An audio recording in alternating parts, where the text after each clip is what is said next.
My wife cheated on me with her gym trainer, and when she asked for a divorce, she demanded half of everything we owned. What she didn't know was that our house and all our savings were legally registered under my father's name. I never thought I'd be writing something like this, but here I am. I'm 35, and I've been working as an accountant at a local firm for almost a decade. I like to think of myself as a practical, level-headed guy. Maybe that's why I'm managing to stay calm through all this. My wife, Katie, is 33. We'd been together for about 5 years, married for 2, no kids, and honestly, looking back now, that might have been a blessing. After the wedding, she stopped working. She used to be in marketing, but said she wanted a break to focus on us. I didn't argue. I earned enough to support both of us and assumed it was temporary.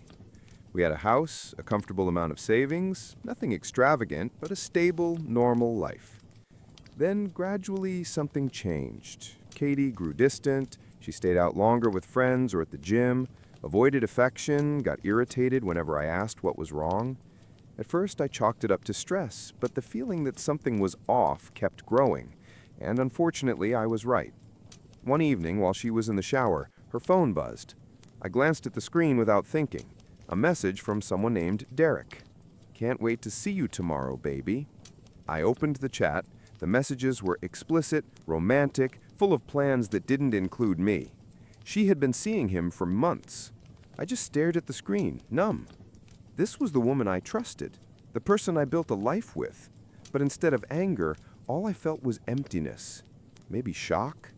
Maybe my rational side kicking in. When Katie came out of the bathroom, I handed her the phone and calmly asked her to explain. She tried to brush it off at first. "It's just a joke, it's nothing serious." But when I read a few messages aloud, she realized lying was pointless. And then, without hesitation, she said, "I want a divorce." No apology, no tears, no guilt. Just cold, matter of fact.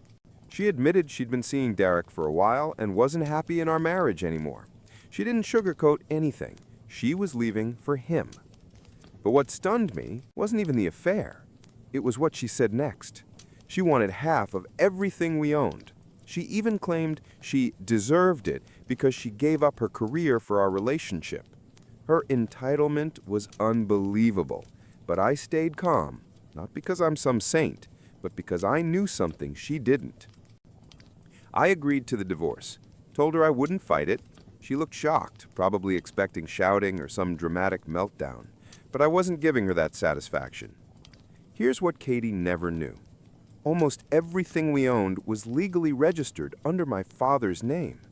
Years ago, when I first started earning good money, my dad suggested registering major assets like the house and most of my investments under him. He said it would protect me if anything ever went wrong, debts, lawsuits, or, well, exactly this. I didn't think much of it then. It just seemed like smart financial planning. So when Katie tried to demand half of our estate, she had no idea that legally I owned almost nothing. My car, a modest bank account, and a few personal items. That was it. The house belonged to my father.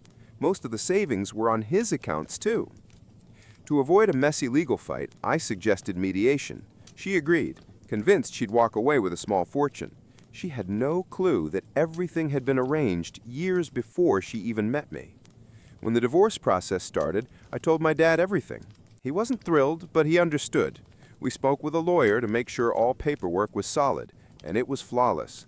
Katie could demand all she wanted, but there was nothing for her to take. She went in expecting half a house and a pile of savings. She came out realizing I barely owned anything at all. She wasted no time hiring an aggressive attorney, the kind of shark who promises to tear everything out of the other party. I hired a calm but experienced lawyer who specialized in cases with complicated financial structures. I didn't want a dramatic courtroom battle, but I also wasn't going to let Katie and her lawyer pressure me. The first step of the divorce was financial disclosure, and as you can probably guess, that did not go the way Katie expected. I provided all the documents the law required, but once she saw how little was actually in my name, her attorney stopped smirking. They both looked confused, maybe even suspicious, but they couldn't argue with the paperwork. Everything I submitted was true. There were no hidden accounts or secret assets. Katie snapped right there in the meeting, shouting that I was lying, calling me names. But I had shown everything I legally owned. After a few minutes of her screaming, I simply stood up and told her we could continue once she calmed down. And now I'm here, unsure whether I did the right thing. I agreed to give her half of everything, knowing she wouldn't get anywhere close to what she imagined. Update 1. Things begin to escalate. Right after the asset disclosure, Katie completely lost her composure. She was convinced I was hiding something. Her attorney wasn't much better. The look on their faces when they saw the tiny numbers next to my name was priceless. Within days, they demanded a deeper investigation. Katie kept repeating, "Where's the money? The house, the investments, everything we built?" She truly believed I had some giant stash of assets hidden somewhere. Her attorney hired a forensic accountant to dig through every transaction.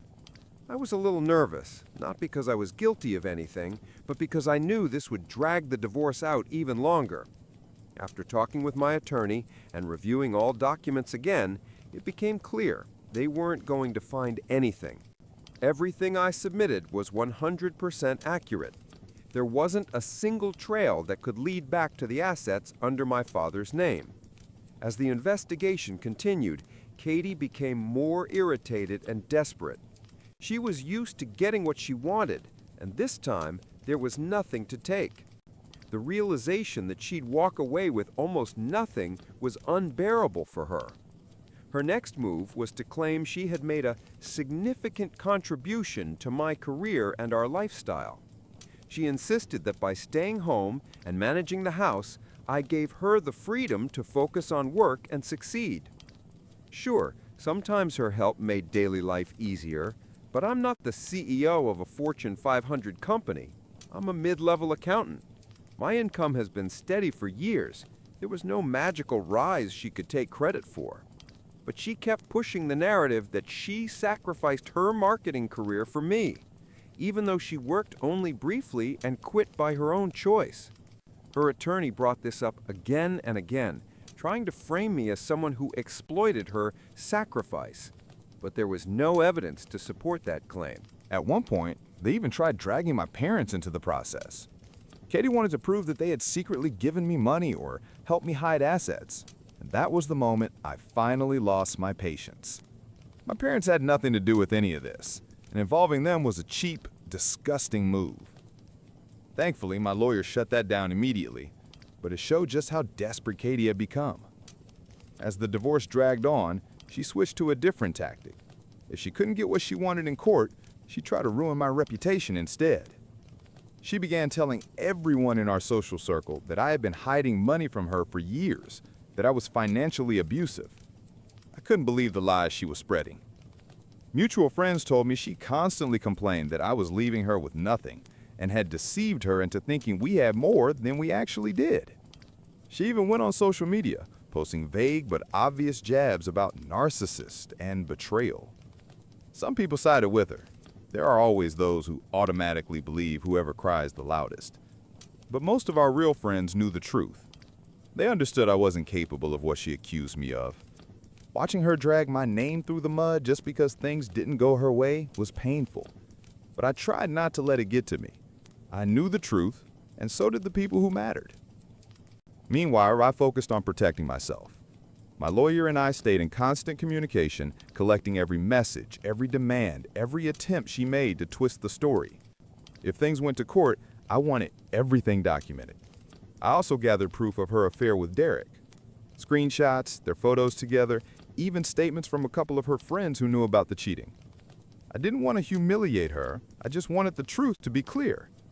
On top of that, I prepared for what I knew was coming. Once it became obvious she wouldn't be getting half of everything, the real ugliness would begin. I kept my distance, focused on work, and handled the legal side quietly and carefully. Meanwhile, Derek's attitude started changing too.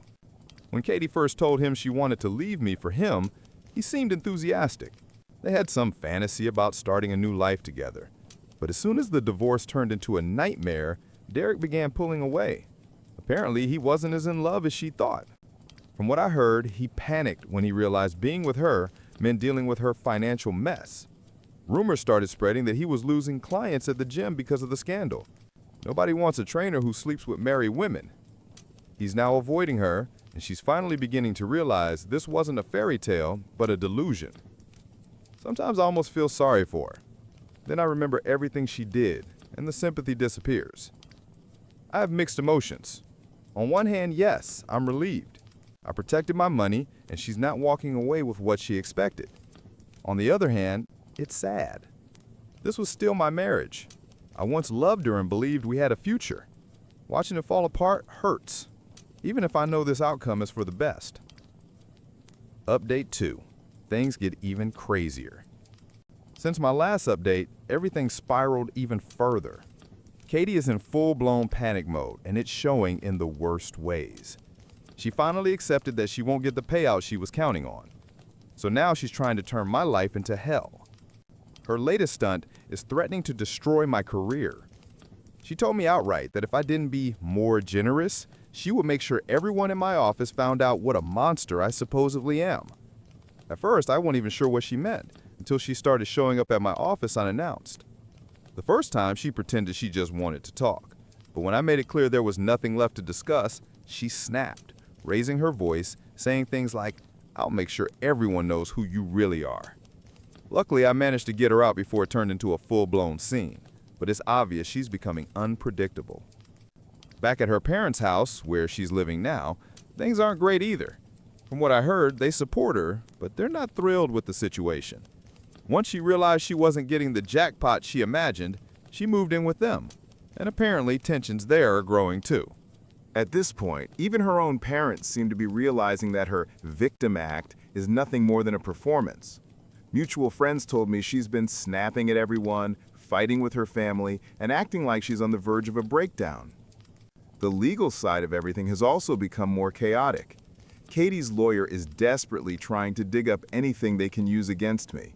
They even filed a motion to subpoena my parents and demand their financial records, despite my attorney repeatedly explaining that my parents' assets have nothing to do with this divorce. It's obvious they're trying to rattle me, but it isn't working. Her legal team has also requested statements from my coworkers, hoping to find hidden income or under-the-table payments. They're grabbing at straws, but they keep coming up empty. Every time we shut down one of their requests, another one pops up. The whole thing feels like an endless chess match. They try to counter every move I make, but so far I've managed to stay one step ahead thanks to my attorney, and thanks to the financial safeguards my father put in place years ago. Still, it's exhausting, and I'm not sure how much longer I can deal with this before the case finally goes to trial. As for mediation, we've attempted it twice, and both times were disasters. The first session lasted maybe 20 minutes. Katie refused to back down from demanding half the house and half the savings. My lawyer calmly stated the facts. The house is legally in my father's name, and the savings aren't remotely what she imagines. She didn't want to hear it. She stormed out, accused everyone of lying, and claimed the mediator was biased. The second attempt wasn't any better. This time she arrived with an absurd list of demands: full ownership of the house, half of all assets, which barely exist, and alimony for at least 5 years. When my attorney explained, again, that none of this was legally justified, she lost control completely. She screamed that she gave up everything for me and that I was abandoning her with nothing. I sat there trying to stay composed, but inside I was boiling. She was the one who cheated, the one who walked away, and yet she paints me as the villain who destroyed her life? After that meeting, it became obvious. This divorce would only end in court. Meanwhile, Katie has been borrowing money from family and friends to keep paying her attorney. Clearly, she didn't expect the divorce to drag on this long, and now she's running out of resources. I honestly don't know how she plans to keep funding her overly aggressive lawyer, but that's no longer my problem. The more desperate she gets, the more unstable her behavior becomes. Friends told me she barely leaves the house and constantly complains to anyone who will listen that I've ruined her life. Even her own friends are starting to distance themselves. They're tired of the endless drama and the way she keeps replaying the victim narrative. It's clear that everything she hoped to gain from this divorce is slipping through her fingers. All the while, I'm doing my best to stay calm and strategic. Every accusation she throws at me, I counter with documentation. Every financial record they request, I provide. I have nothing to hide. My lawyer makes sure we follow the law down to the last detail, something I can't say for Katie's side. I've also been protecting my parents' privacy as much as possible. Her attempts to drag them into this mess make my blood boil, but thankfully there are legal safeguards that prevent her from getting access to their financial documents. The fact that she even tried shows just how desperate she's become. She seems convinced that if she digs deep enough, she'll uncover some secret fortune. There is nothing to find. Update 3. The day of the hearing finally arrived, and the tension in the courtroom was intense. Katie testified first. She immediately went on the offensive, insisting I had been hiding assets for years. She accused me of manipulating our finances, keeping money in secret accounts, and lying about our actual income. She played up the emotion, painting herself as someone who had been left with nothing after sacrificing her career for mine. At one point, she even cried on the stand, talking about how much she trusted me. But everything changed when my attorney presented the evidence of her affair with Derek. As soon as the messages, photos, and timeline of their relationship were revealed, everyone, the judge, the jury, and even the people in the back, understood the truth. The sympathetic victim image she tried to build collapsed instantly. She tried to brush it off, saying it was a mistake and irrelevant to the divorce. But it was too late. Her credibility was gone, and it became obvious that her financial demands were driven purely by greed. When it was my turn to testify, I stayed calm and stuck strictly to the facts. My attorney had prepared me well, so I knew that any emotional outburst or attempt to justify myself would only hurt the case. I calmly explained how my assets had been placed under my father's ownership years before, how I fully disclosed every financial detail, and how I tried to resolve everything amicably through mediation. I also described her threats, her unstable behavior, and the smear campaign she had been running against me. My lawyer presented documentation refuting each of her accusations, both the legal claims and the lies she spread publicly, proving that none of it had any real foundation. We laid everything out clearly. The house belongs to my father, our savings are modest, and there is no secret stash of money she could claim a share of. The judge seemed to appreciate my composure and straightforwardness. I didn't try to paint Katie as a villain, but I also didn't sugarcoat anything. The facts spoke for themselves. Several key witnesses testified, and their statements finally put everything in its proper place. My father testified first. He explained the financial arrangement we put in place years ago, how the house is legally in his name, how the investments are under his control, and that everything was structured for long-term financial protection. He made it clear those assets are his, not mine, and that Katie has no legal claim to them. Next, one of my coworkers testified. Katie's legal team tried to suggest I'd been getting under-the-table payments or hidden bonuses, but he shut that down immediately. He confirmed that I earn a standard salary and have no secret income. His testimony was crucial, proving her accusations were baseless. The judge saw that there was no conspiracy, just a straightforward, transparent financial structure that Katie never bothered to understand. After several days of testimony and legal arguments, the judge finally delivered the ruling.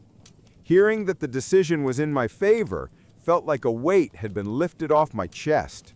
Katie's demands for half the house and half our savings were completely denied. The judge ruled that since the house and most of the assets belonged to my father, Katie has no right to them. The only thing she was awarded was minimal, short-term alimony, barely enough to cover a fraction of her legal fees, let alone the lifestyle she imagined.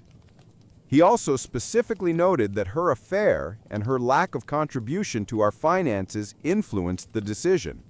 He saw right through her attempts to play the victim and issued a fair verdict. When he finished reading the decision, I felt an enormous sense of relief. Months of stress, constant accusations, the fear of losing everything, all of it vanished in an instant. Legally, I was finally free. Katie, on the other hand, didn't take the ruling well. The moment the judge concluded, she burst into tears, yelling that the system was unfair and that I had stolen what she deserved. She ran out of the courtroom, leaving her lawyer looking stunned. I'm not sure what she expected, but it was obvious she wasn't ready for a loss. As for me, I felt only relief. I thanked my attorney, who did an incredible job, and walked out of the courthouse. My phone was exploding with messages, friends and family congratulating me.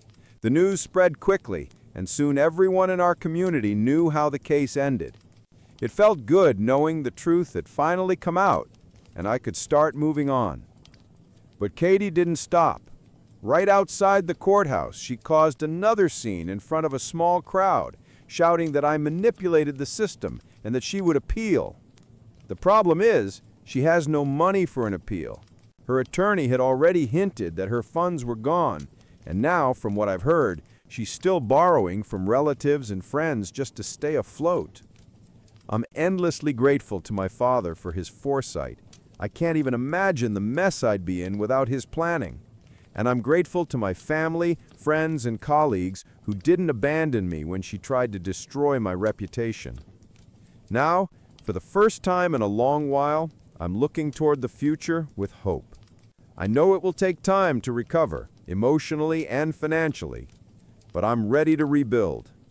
This whole experience taught me a lot, and I won't make the same mistakes again.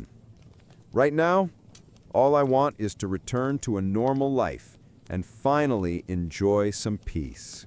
A brash radio host kept yelling at his boss that he was quitting. Well, if that's what he wanted so badly. There once was a man named Brian. He was one of the two hosts of a morning radio show back when it was still popular.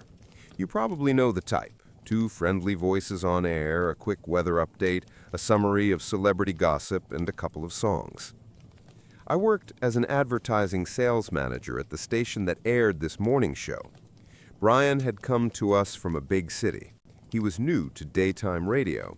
Before that, he'd only handled late-night weekend DJ shifts and copied ad spots from CDs so they could be played on air. That job is basically the lowest rung at any radio station, and nowadays machines do most of it. It's important to understand, geography is everything when it comes to climbing the radio career ladder. Working in a major city, really a major media market, usually means higher pay, more listeners, and greater prestige. As I said, Brian arrived from a major city we'll call Big City, or BC. Whenever you see BC in this story, imagine Los Angeles, New York, Chicago, or San Francisco. The specific one doesn't matter. Our cluster of radio stations was based in a mid-sized city. Think somewhere like San Antonio, Cincinnati, Salt Lake City, or Jacksonville. For Brian, moving to us was a huge career leap. He jumped from a part-time nobody to a full-fledged morning show host. But to make that jump happen, he had to swallow his ego and leave the high-profile market for a mid-tier one.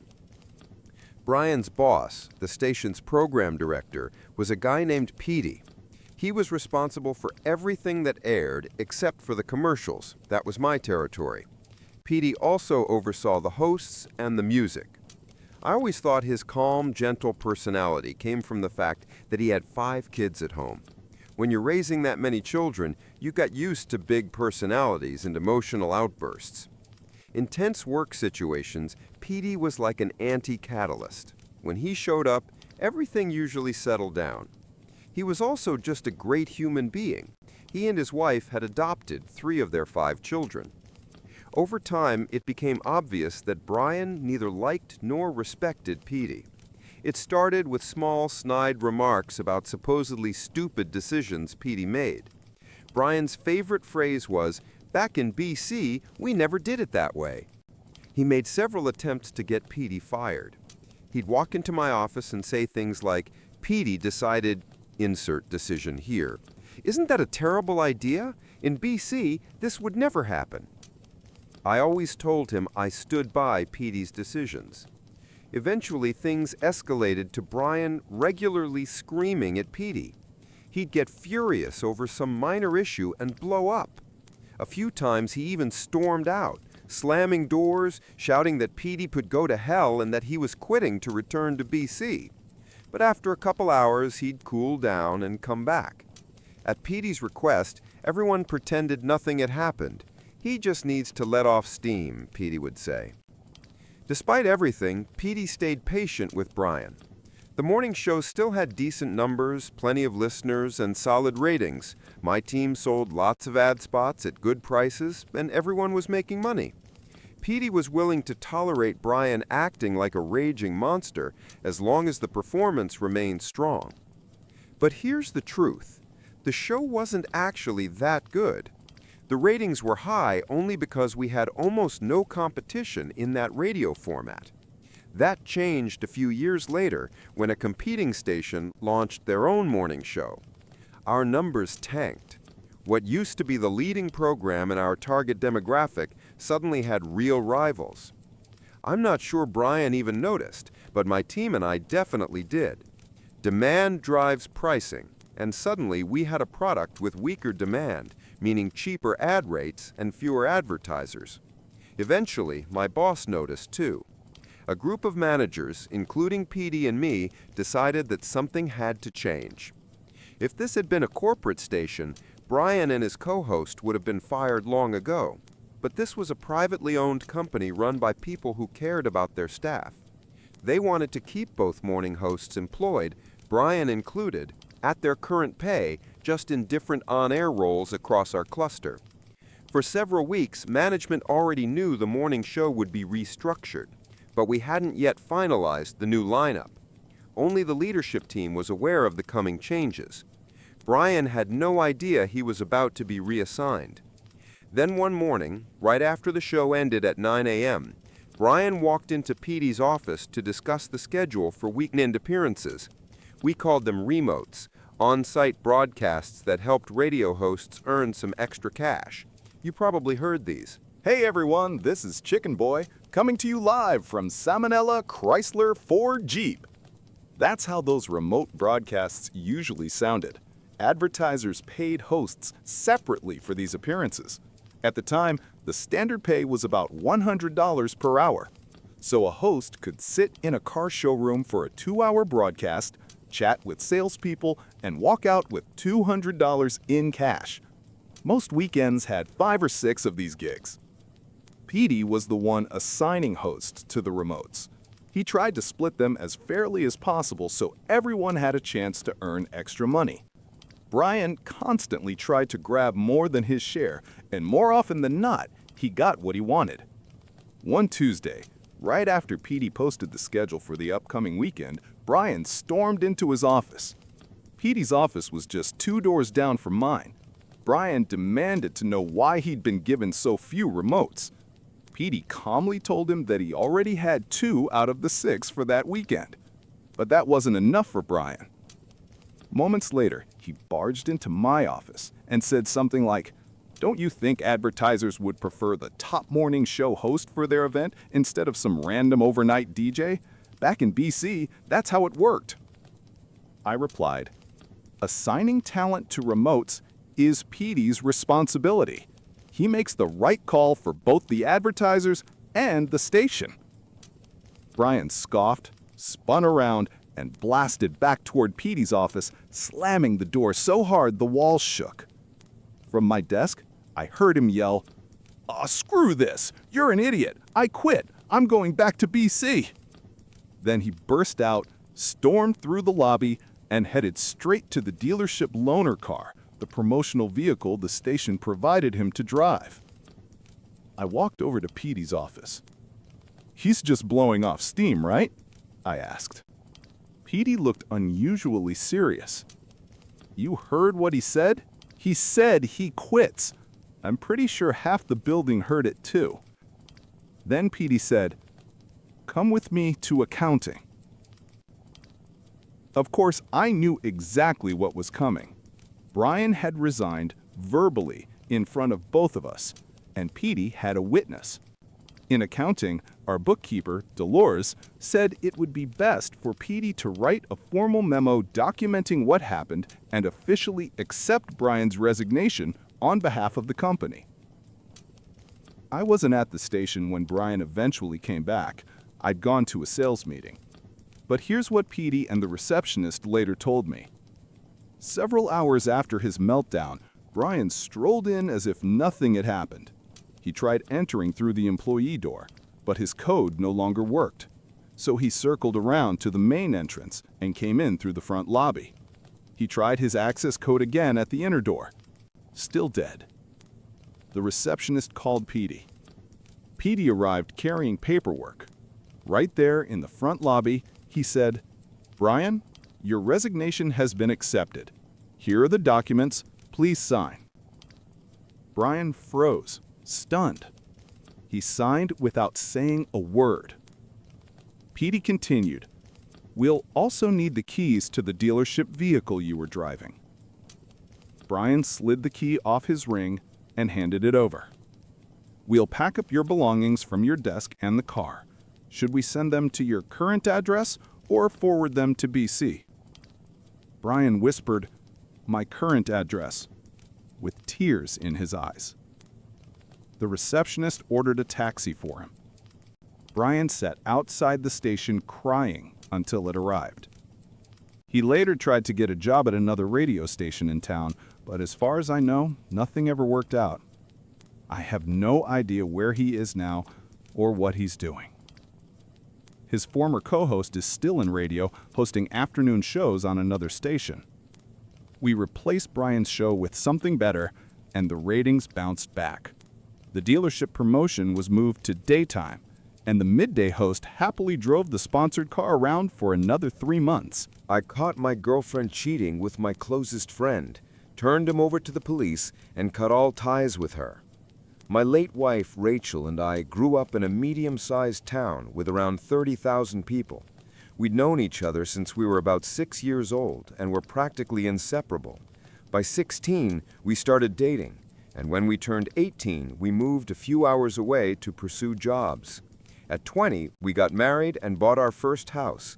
2 years later, she became pregnant with our son. That's when tragedy struck. About 5 weeks before her maternity leave, a massive shelving unit at her workplace collapsed on her. I was told that she and our unborn baby were killed instantly. 2 of her co-workers were also caught in the accident. One was left paralyzed, and the other lost a leg. The cruel reality was that her employer had chosen to keep using old, unsafe storage racks to save money instead of replacing them. To this day, I can't forgive the executives and managers responsible. They stole the love of my life and ended my child's future before it even began. Not long after, the company offered what they called a settlement. To me, it was nothing but blood money. They wanted to avoid a lawsuit, but I wanted justice. Thankfully, the case gained media attention, politicians got involved, and the trial was fast-tracked. Within 3 years, the payout was nearly 10 times what they initially tried to offer. Several executives were fired, fined, and some even ended up in prison. During this time, I continued working at my telecommunications job. My mother, God bless her, moved in with me to help, and honestly, I don't think I would have survived that period without her support. Around the same time, I was offered a promotion that required frequent travel across the state. Instead, I requested to be based out of my hometown branch so I could both cover statewide work and be close to my roots. They agreed. Eventually, I bought a house there, which allowed me to have my own space without constantly crashing at my parents' place whenever I came home. 4 years passed. One Friday, after returning from a work trip, I was catching up on tasks in my office when Harry, the branch director, stopped by. We had grown up in the same town, though at different schools, and after my return, we became close friends. He invited me to a party at his place that evening. It was last minute, but I agreed. I felt like I needed a night with friends. That night, Harry introduced me to Catherine, a new employee who had just relocated to the area. We clicked instantly. As cliché as it sounds, she reminded me so much of Rachel it was uncanny. 2 years of dating later, Catherine moved into my home. Everything was going well. She got along with my parents, Rachel's family approved of her, and for nearly a year, life felt normal again. Then things started to shift. Our video calls during my trips became shorter. Neighbors mentioned seeing a car, one that matched Harry's, parked behind my house when I was away. I even noticed clothing in the closet that wasn't mine. Every sign pointed to betrayal, but when I confronted her, Catherine insisted it was innocent. She claimed Harry occasionally stopped by to discuss work matters and never stayed the night.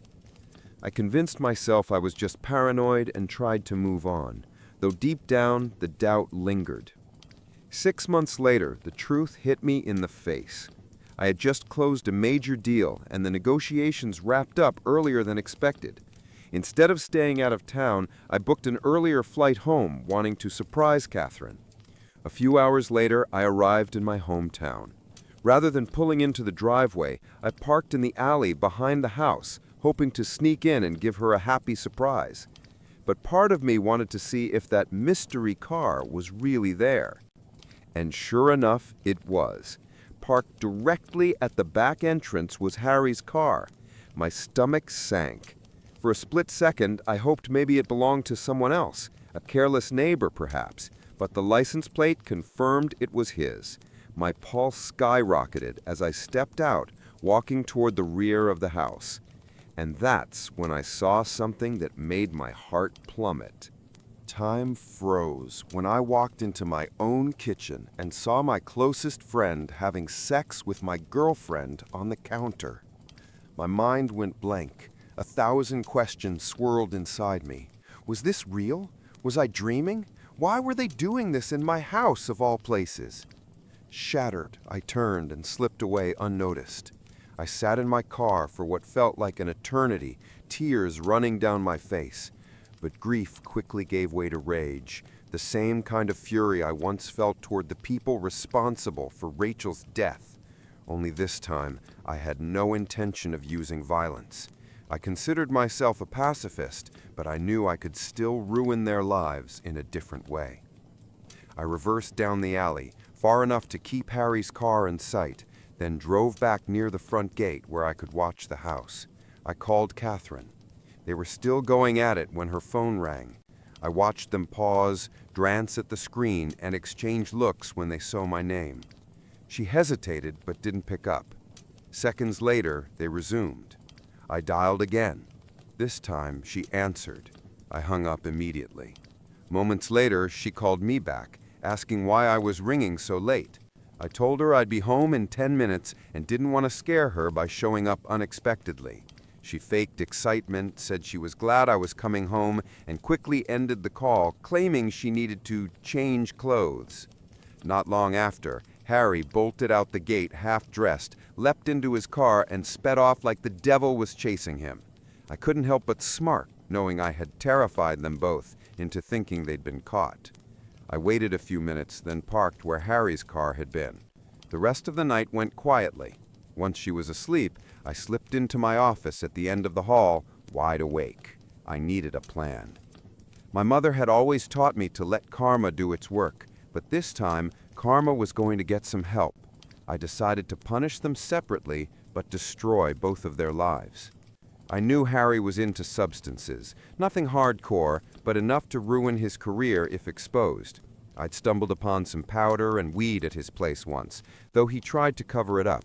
I pretended not to notice then, but now it was exactly what I needed.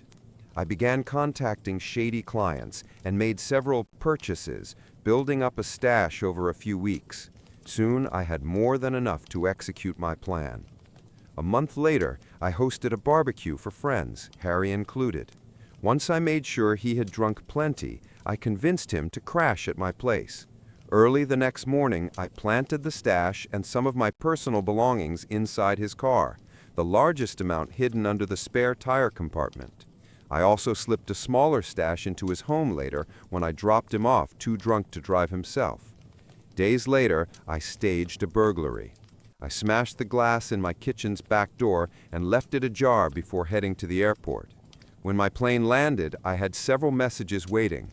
One from my panicked mother, who discovered the broken door and called the police, one from Catherine in tears, and one from local authorities asking me to return their call.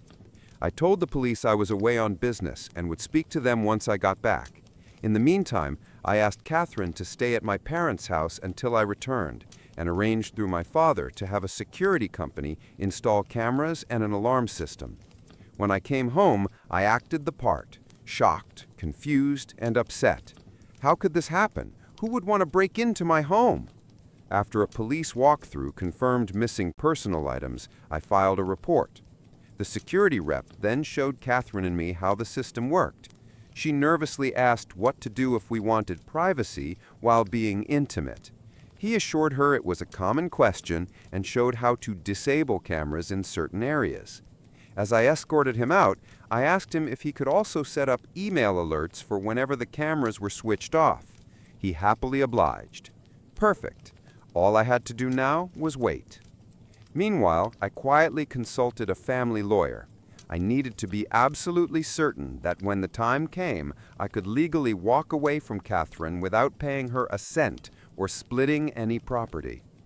Since I wasn't entirely sure whether Catherine and I could be considered common-law partners, I wanted to make certain she'd never have a legal claim to anything that once belonged to Rachel and me. As Rachel's sole heir, the last thing I needed was a legal ambush. Thankfully, my lawyer assured me. Despite nearly 4 years of dating, Catherine and I hadn't lived together long enough to qualify as common-law spouses. On top of that, since I paid all the bills and she had never contributed toward rent, she had no financial or legal grounds to demand anything. To cover every possibility, though, he drafted what felt like a bulletproof document just in case she ever tried. The following week, my company offered me a promotion with a relocation back to the city. It meant leading a team, and more importantly, no more endless travel. The move would take about 6 weeks, plenty of time to collect the evidence I needed. Back in my hometown, I set the final stage of my plan in motion. I asked Harry to approve a week off for Catherine in about 2 weeks' time. I told him I wanted to surprise her with a vacation before taking the biggest step of my life again. He jumped up, hugged me hard, congratulating me for being ready to commit once more. I hugged him back, though not for the reason he thought. He agreed to block off the week, and I asked him to keep it quiet so it would be a surprise. Of course, I knew word would spread in the office. That was part of my design. That evening, I told Catherine I'd booked her and 2 of her friends a week-long spa retreat, all expenses paid. She squealed with excitement, like a child let loose in a candy shop. I then told her I'd be busy in the city preparing for a big client meeting and would fly out, not returning until after she was already gone. She looked a little disappointed, but I assured her the surprise would be worth it when she came back. What I didn't tell her was that I had quietly arranged a 2-week getaway for myself on the other side of the country, both to enjoy a taste of freedom and to brace myself for the storm that was about to break. 2 Sundays later, I returned and drove past my house. Sure enough, Harry's car was there, just as it had been the first night I caught them. I parked a little farther away and checked the cameras. They were asleep in my bed. No shock there. I already had 2 weeks' worth of recordings of them together. That's when I made my first call. Pretending to be a concerned neighbor, I told the police there was a man loitering in his car behind my property, occasionally handing things through car windows and peering into my yard. I said I suspected he might be dealing or planning a break-in. I gave them his license plate and vehicle description. They promised to send someone. Then I phoned Catherine, saying I'd be home in 10 minutes. I reminded her that although she was flying out the next day, I wanted to surprise her now. Watching the footage later, I laughed at the chaos I'd set off. Within seconds, Harry bolted shirtless out the back door and scrambled into his car. I couldn't have scripted it better. As he sped off, a police cruiser turned down the alley and immediately began pursuit. Perfect timing. I parked, greeted a very flustered Catherine, and played the part of the loving partner. We did the usual couple routines, then she fell asleep. I, of course, stayed awake. The next day, a taxi came to take her and her friends to the airport. Once they left, I waited a few hours, then called a friend in the moving business. I asked him to help me box up Catherine's belongings and put them into storage that Friday. He agreed. Later that day, the police called. They wanted me to come identify items seized from a suspect the night before, items that matched the list of stolen property I had reported. I smiled, realizing my setup for Harry was now in motion, and told them I'd come by soon. When I arrived, not all of my missing things had been found yet. They were likely still at his house, awaiting a full search. But it hardly mattered. In a town this small, gossip spreads faster than fire. Harry was already disgraced, and within days he was fired outright for drug possession and stolen goods. That same evening, the company's executives formally apologized to me on behalf of the firm. Afterward, I went to my parents' house and explained what had happened, leaving out a few of the uglier details, and told them, as well as Rachel's parents, that I'd accepted a promotion and was moving back to the city, but without Catherine. They were disappointed I hadn't confided in them sooner, but relieved to see I hadn't stooped to her level. They gave their blessing to my plan to simply vanish from her life. After a long night of drinks, laughter, and a few tears, I returned home. By Friday afternoon, after a grueling week of lining up cleaners, preparing the house for rental, and closing tasks at the local office, I packed up a few last items, stopped at my parents to say goodbye, and then made one final detour. Becky, one of Rachel's closest childhood friends, had been my quiet accomplice. She was the only person, aside from my lawyer, who knew the truth, though I spared her the details about Harry. Without her help, I couldn't have pulled things together so quickly. I handed her a large envelope containing everything: video evidence of Catherine's affair, a personal letter, and legal documents drafted by my attorney forbidding Catherine from contacting me. It also included instructions on how she could retrieve her belongings from the storage unit I had rented. Becky promised to deliver it when the time came. Then I drove back to the city. On Sunday morning, I woke to a flood of missed calls, voicemails, and angry texts. Catherine had cut her trip short after hearing something had happened back home, only to find an empty house with a "for rent" sign planted in the yard. In a panic, she rushed to my parents' house. They closed the door in her face. She called around frantically until finally reaching Becky and learned about the envelope. As expected, she didn't take it well. Soon the messages began pouring in, furious accusations that I'd set up Harry, threats, pleas, everything in between. I half expected her to show up at my door in the city, but she never did. Now, to answer the questions people always ask, what happened to Harry? He's facing a few months behind bars. Since it's his first offense, he'll likely serve less, but I don't regret it. He grew up with Rachel and I, knew exactly how shattered I had been after losing her, and still chose betrayal. The police already had plenty to work with. All I did was give them a reason to look closer. What about Catherine? She fancied herself a socialite. Her status meant everything to her, and exposure was the only thing she couldn't survive. Word of her affair spread quickly in a small town. Her reputation was destroyed, and last I heard, she'd moved to another state because she couldn't handle the fallout. Was it legal? Surprisingly, yes. I covered every base with my lawyer. I had every right to move her belongings into storage, to cut her off, and to disappear. Morally, I know it was cold. I dangled what she thought was the happiest moment of her life, only to turn it into ashes. But that was the point, to let her feel the collapse I had felt once before. And finally, to those who think I'm lying, chasing internet clout, or that I'm some kind of sociopath, believe what you want. Stories like mine could happen anywhere. And as for labels, well, in this day and age, who doesn't have a touch of madness in them? Told my dad's friend exactly what I think of him. I told my father's longtime friend, a man who's treated me like a child my entire life, that I hate him. Years ago, my dad met a man named Harold through mutual friends, and they hit it off immediately. I was 18 at the time, a college student, and we were never close. Still, for some reason, Harold considered himself a family friend and always talked down to me like I was 5. Every time I saw him, I tried to convince myself he wasn't that bad, and every time, he proved me wrong within a minute. He didn't respect boundaries and loved to remind me I was just a kid. Whenever I joined a conversation, he'd mock me, my studies, my hobbies, anything, just to get a reaction, and when he saw he'd annoyed me, he'd grin and say, half jokingly, "Do you hate me yet?" I'd always reply, "No, but only because of Dad." The final straw came when I was 20. We were having a barbecue, and out of nowhere, Harold interrupted everyone to say, "You know, I actually like you, even though you're such a rude, arrogant girl." I'd been quiet the whole day, doing some homework while helping out, polite and calm every time someone spoke to me. Even if I hadn't been, that comment was completely out of line. After that, I started avoiding every family gathering where he might show up. Fast forward to yesterday, my dad's girlfriend was having a small birthday dinner at Dad's apartment. I came with my fiancé and our 6-month-old son, and of course, Harold was there.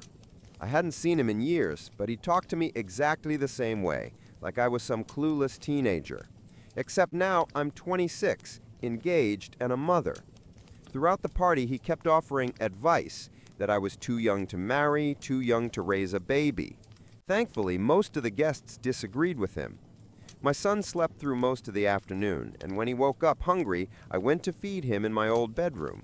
There's still a crib there. When I came back, I heard Harold joking about how long I'd been gone, making disgusting comments about me barely keeping up as a mom. Then he interrupted a conversation I was having with one of Dad's friends to start interrogating me about motherhood, like it was his business, and made more comments about my age. The moment he asked if I'd ever considered putting my baby up for adoption, I realized I was done. I grabbed my son, told my fiancé we were leaving, and said goodbye to everyone, except Harold. As we were heading for the door, he followed us, asking, "Why are you leaving?" I tried to brush him off, but he kept pressing. Finally, like he always did, he laughed and said, "Come on, do you hate me or something?" And this time, I looked him in the eye and said, "Yes, I do. Can we go now?" He just stood there speechless as we walked out. On the drive home, my fiancé told me he was proud of me. The next morning, my dad called and said the exact opposite, that I'd been rude, that I'd made things awkward. We argued a bit before deciding to drop it. I know this isn't over, but if it continues, it won't be because of me. It wasn't my proudest moment, and part of me regrets saying it out loud, but I'm done letting that man humiliate me. Edit. Wow, there are a lot of comments here, so I'll answer a few common ones. No, I don't think Harold is secretly in love with me. His behavior has always been patronizing and dismissive, not flirty. And for the record, no, he didn't tell me to give up my son. He asked me if I'd thought about it when I first got pregnant. Still an awful question, especially since he cut off another woman who was also pregnant just to say it. I don't like drama. When someone makes me uncomfortable, I leave. When I don't like a person, I avoid them. It's easier that way. My dad and I argued until I told him exactly what Harold said about adoption. That finally shut him up, though I don't think he fully understood that this wasn't the only reason I left. It was just the last straw. I don't expect my dad to stop being friends with Harold. He's an adult and can make his own choices. I never told him I hated Harold before because I didn't think I needed to. He's Dad's friend, not mine. I've been distancing myself from that man since I was 20. I've seen him maybe twice in 6 years. My fiancé didn't hear the comments. He was across the room, but I told him everything in the car, and he's completely on my side. Before we move to the update, I'll throw the question to you all. Do you think I was right to finally tell Harold I hated him? Personally, I think I was. He'd pushed me for years, waiting for that reaction, and I finally gave it to him. There's a big difference between teasing a teenager and insulting a grown woman who's a mother. Some people need to learn that line. Update 1. Hey everyone. I honestly didn't plan to write an update, but I had a bit of time, so here we are. Let's start with the biggest theory, that Harold has a crush on me. I really don't think that's true. His comments have always been annoying and condescending, but never sexual. Though I'll admit, some of your replies made me a bit uneasy. Even if I regretted my words at first, I never once doubted that standing up to him was the right thing to do. I think the regret came from realizing that 8 years of keeping the peace had finally ended. It took a bit of time to feel the relief, but it came. Honestly, I wanted to tell him off ever since that barbecue years ago. That's when he went from annoying to insufferable. The day after I posted, my dad called Harold. Apparently, Harold tried to spin everything, said the adoption comment came from a place of concern, that he just worried I became a mom too young and didn't know what I was doing. He even apologized to my dad. Yeah, right. I don't buy it for a second. The next day, Dad called me and said I should forgive Harold because it was all a misunderstanding. He even suggested I apologize for overreacting and saying I hated him over something so small. Thing is, Harold made plenty of demeaning comments right in front of my dad, usually when others were around, so Dad just never noticed. He tends to ignore anything that doesn't directly affect or anger him. So no, I don't expect him to suddenly understand. For him, nothing Harold said was that bad. For me, it was years of disrespect. I told my father I hadn't exaggerated when I said I hated Harold, and that his comment about adoption wasn't the only reason. I listed nearly every humiliating thing he'd ever said or done, including what happened at the party. He didn't remember any of it. I made it very clear that I despised Harold long before that day and had nothing to apologize for. Then I told him that I wouldn't attend any event where Harold would be present. My father didn't have to stop being friends with him or inviting him over, but he needed to understand that he couldn't count on me being there. I said I'd always ask in advance who was invited, and if he lied, I'd simply leave. Dad said I was overreacting, but I reminded him that I had been avoiding Harold for 6 years, and no one even noticed, so clearly it wasn't a problem for anyone. Since that barbecue incident, I'd only seen him twice, once at lunch last week, and another time when I was pregnant. Clearly, my father's life hadn't fallen apart without me socializing with his friend. I told him I wasn't obligated to like his friends, just like he wasn't required to like mine. We argued a bit, but in the end, he agreed to my terms. Yesterday, while we were talking about something unrelated, he casually mentioned that Harold was upset. I ignored it. I'm not planning to cut contact with my father completely. I know there were moments over the past few years when I was close to doing it, but ultimately I realized it wouldn't change much. Our relationship actually became easier once I moved out. Now we only see each other a couple of times a month. It still annoys him that I rarely call or text, but at least he stopped complaining.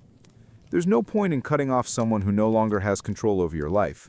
It's better to remember what they did wrong while raising you and make sure not to repeat their mistakes with your own child. Though honestly, my father's been walking on thin ice for a long time. I don't let him stay alone with my son. I don't trust him for more than an hour. When I got pregnant, I began encouraging him to start therapy. And finally, this June, he did.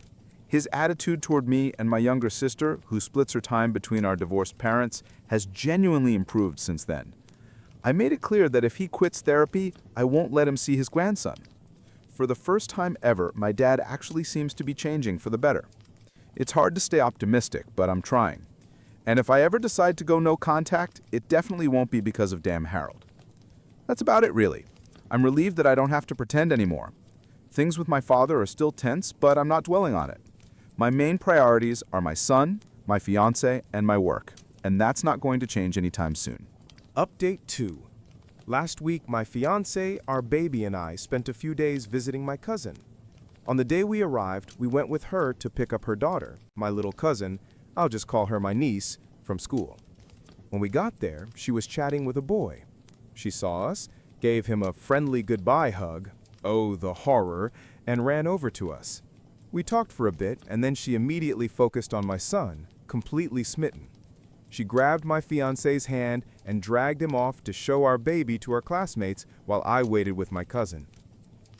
A few minutes later, someone called out my cousin's name. It was the boy's mother. She walked over, pointed at my cousin, and snapped, "You need to teach your daughter some manners. She shouldn't be talking to my son, let alone hugging him. They're far too young for that." Then she turned around and left without waiting for a reply. For reference, both kids are 5. All he did was compliment her Shrek Crocs. Update 3. I checked someone's essay for grammar, and now that person blames me for getting a failing grade.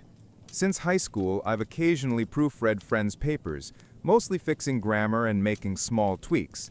One friend didn't even understand what paragraphs were until college. I'm no professional, but I've always been decent enough that people kept recommending me. I graduated in 2019, I don't teach, don't study anymore, and don't charge money, I just do it for fun, though lately not so often. I have a job, a husband, and a baby, and most of my friends finished school years ago. One of the few exceptions was a close friend who recently decided to get a second degree. Last week's class had to submit a big written project, and he recommended me to a classmate. Let's call him Derek. He's 18 and sounded normal on the phone, though in hindsight I think he was probably high. He promised to send his paper at least 24 hours before the deadline so I could check it for grammar. Instead, he sent it at 1 a.m. the day it was due at 7:30 a.m. I was annoyed, but decided to keep my word. It was 3 pages long, and I immediately realized that at least half of it had been written by ChatGPT, badly. The facts were wrong, it even mixed up 2 completely different people, which ruined the entire section. But since it was 1 a.m., and the grammar in that part was fine, I focused only on fixing the truly awful mistakes in the rest. I sent it back within an hour. He didn't even thank me. Yesterday, Derek got his grade, 2 out of 10. His professor apparently said that was generous. Derek's reaction, he texted me, "What the hell did you do? You were supposed to fix everything." I reminded him that I only correct grammar, not factual errors. Both I and our mutual friend had told him that multiple times. He kept arguing that I should have rewritten the wrong parts since I noticed them. So basically, this guy submitted a half AI written paper and now blames me for his failure. Judging by his messages, he actually expected me to rewrite chunks of the essay for him. The audacity. I get it. Being a student is hard. I've been there. But I would never treat someone who's helping me for free like that. Honestly, I'm seriously considering never proofreading anyone's work again. Update 4. A quick one, but it's about Harold. Hi, everyone. Can't believe it's been over a year since my last update. I meant to write sooner, but life has been hectic. Raising a toddler, getting married, working like crazy, and binge-watching Supernatural. So yeah, I've been busy. Avoiding Harold openly has worked beautifully. My father respects my boundaries. Every time he invites my husband and I for dinner, I ask who else will be there, and if Harold's on the list, he tells me honestly. He's never lied, and he doesn't insist if I say I'm not coming. Since then, I've only seen Harold once, at my father's birthday party a couple of months ago. Yes, I knew he'd be there. My dad promised to tell him not to talk to me. Plus, there were going to be kids there, children of my dad's friends, some of whom I used to babysit. I love those kids more than I hate Harold, so I went. I spent most of the evening with my son and the kids. Harold didn't speak to me once, so I guess my father kept his word, though I did notice Harold glance at us a few times, and my husband caught him too, and my husband, the calmest man alive, somehow managed to look intimidating in return. God, I love that man. But guess who did talk to me? Harold's new girlfriend. Yep, he's dating someone now. We crossed paths twice. First when she came over to coo over my son and told me he needed a haircut. Instant dislike. Later she came back and said, "You're shy, aren't you?" I said, "No."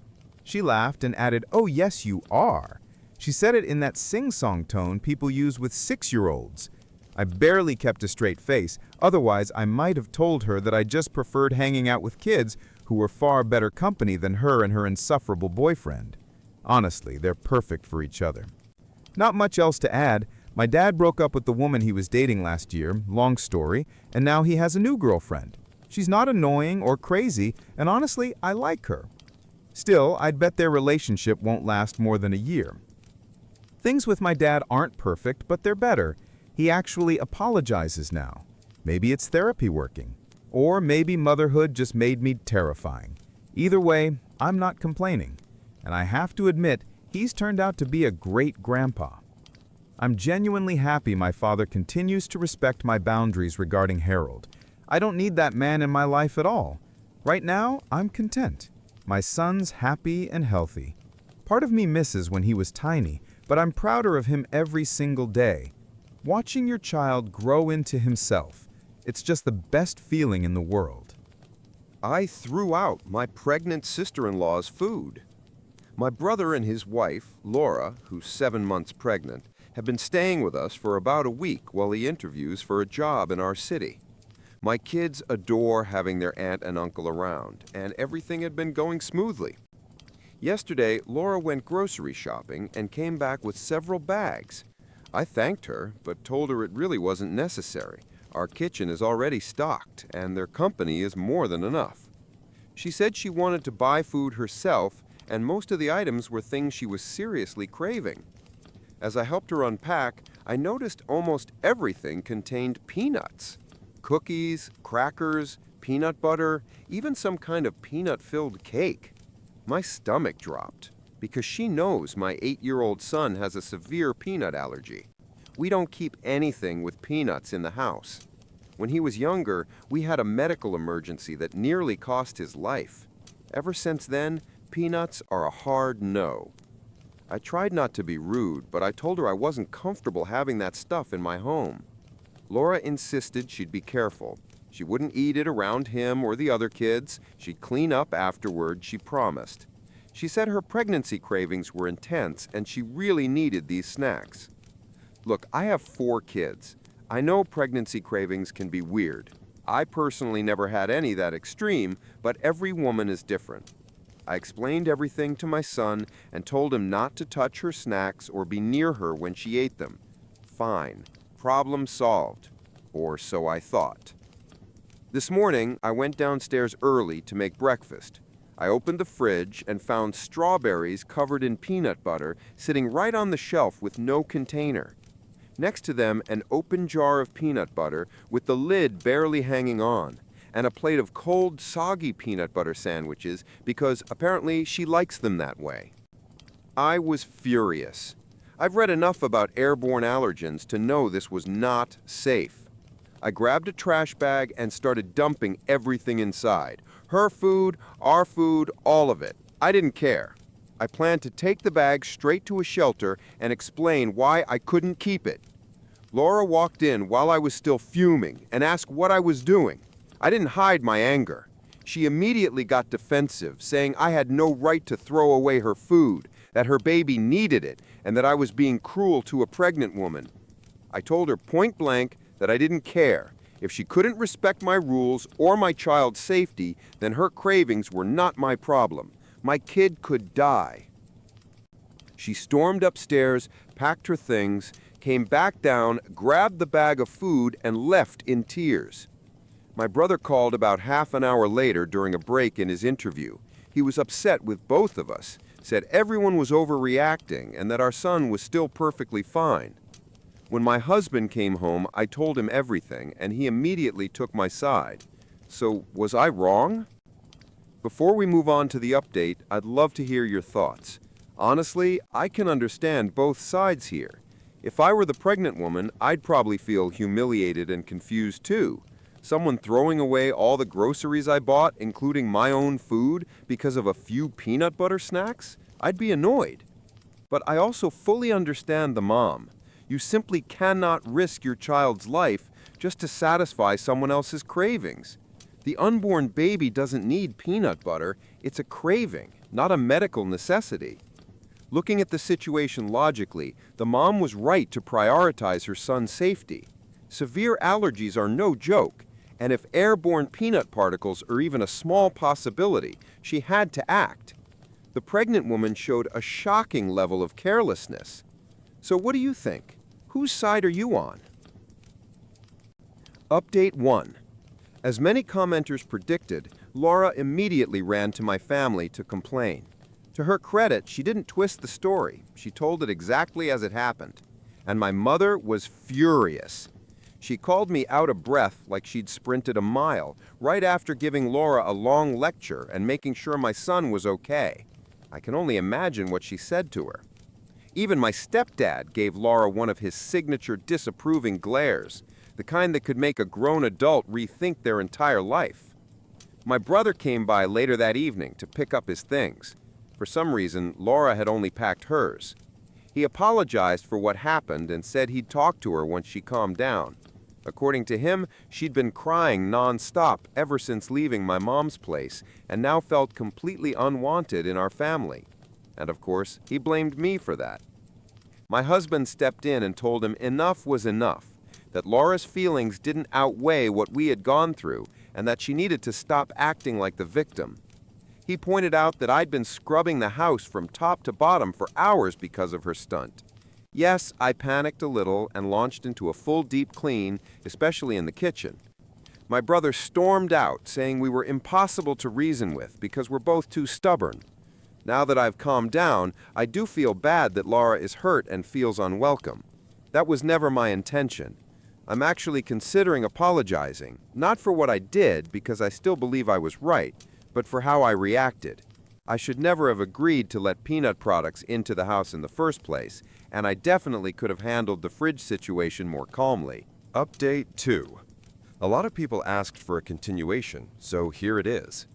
After my mom finished tearing into Laura and my brother yelled at me and my husband, I followed the advice many of you gave me and sent them both a long message. It came out messy and emotional, but I wrote about everything, how upsetting the situation was, how much their attitude hurt us, and that we were stepping back and limiting contact until we were ready to talk again. I sent the message the day after he grabbed his luggage and left. My brother left it on read without opening it, so I figured that was the end. But a couple days later, Laura called me. I hesitated, but curiosity won. At first, she tried making small talk, but when she realized I wasn't in the mood, she got to the point. She apologized. She said she had no excuse other than blaming hormones and admitted she'd acted horribly. We ended up talking for a long time, and by the end of the conversation, I actually felt relieved, like maybe we could move past this. She also told me she still wanted us to come to her birthday. The celebration wouldn't be at a restaurant anymore. They spent more than expected on the hotel, just like everyone predicted, so she'd be hosting it at their house. I told her I'd discuss it with my husband. My brother later sent a message too, apologizing and saying he'd only been trying to defend her. My husband still felt it was too soon to reconcile, but he left the final decision to me, and honestly, I believed her apology. She had never behaved like that before, and she genuinely sounded embarrassed and remorseful. My sister, whom Laura also apologized to after my sister absolutely tore into her, and my parents were invited as well. But all the kids wanted to have a cousin sleepover instead of coming with us. After talking to my sister, we agreed that's what we'd do. Our usual babysitters are 16-year-old twin girls who live next door with their single mom. They're great, responsible, sweet, and have been helping us with the kids for over a year now, whenever my husband and I go on date nights. That matters for context. Since we were adding my sister's 2 kids to the group, I asked their mom if she could help the twins that evening. She agreed. So I called Laura and told her Richard and I would attend. When we arrived at their house, Laura met us at the door. We handed her the gift and stepped inside, but she looked a bit confused that the kids weren't with us. I reminded her that it was supposed to be an adults-only evening. The same thing happened when my sister and her husband showed up. Dinner was awkward. No matter how hard we tried to ease the tension, the conversation felt stiff. Still, I thought it was progress. Then Laura asked again why the kids hadn't come. She said she'd even cooked a special dish just for them. I hadn't mentioned the kids when confirming we'd attend, so I felt guilty, apologized, and thanked her for the thought. My sister jumped in and mentioned that the kids were having a cousin sleepover tonight, and she couldn't wait until our future nephew was old enough to join them. Laura smiled and said, "Oh, I'm sure he'll be best friends with his cousins, my kids, and your stepkids." That irritated me instantly. In our family, nobody uses words like step or half about the kids, but I held my tongue for the sake of peace. My sister technically is my stepsister. I mentioned my stepdad in my first post. I usually just call him by his name, but he's been a father figure since I was 10.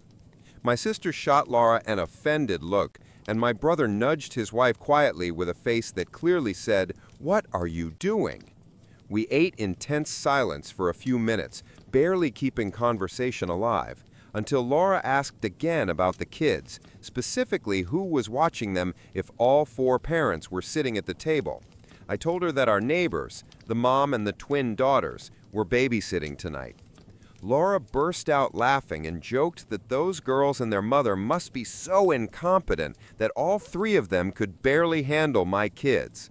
For context, I have 4 children. Maybe I'm biased, but they're well behaved, just a little too energetic sometimes for me, and I'm the one who gave birth to them. Add my sister's 2 kids on top of that, and it becomes too much for a pair of 16-year-old girls, even for just a couple of hours. We left at 7 p.m. and planned to be back by 11. It had nothing to do with the girls or their mom being bad babysitters. They're wonderful people, and my children adore them. Before I even opened my mouth, my own mother cut in. With a perfect smile, she said, "How sweet of you, Laura, to volunteer your expertise and babysit next time." Laura shut up. Dinner became even tenser after that. When we finished eating, Laura brought out dessert and my brother pulled a cake from the fridge. That's when I completely lost it. I stepped into the bathroom, and when I came back, I saw my husband holding my purse and practically dragging me out of the house. He looked furious. I was confused. Yes, dinner had been a disaster, but I still wanted to say goodbye and come up with a polite excuse. When he tried to physically push me outside, I knew something was very wrong. I pulled away from him and rushed back to the dining room. On the dessert table, the one Laura had proudly set, were peanut butter cupcakes, peanut butter pie, peanut butter cookies, peanut butter brownies, and the crown jewel, a peanut butter cake my brother had just carried in, staring at it in horror. Laura grinned and loudly announced to everyone, "It's my birthday. At least today I get to indulge myself. Help yourselves before she throws this out, too." For a moment, I honestly thought my sister was going to attack her, and I can't say I was far from doing the same. All I could think about was how convinced Laura must be that my children would show up, and how she clearly planned this on purpose. I still felt guilty for allowing peanut products in that house the last time, and if my cousins hadn't been staying the night, my son could have been in deadly danger again. I snapped.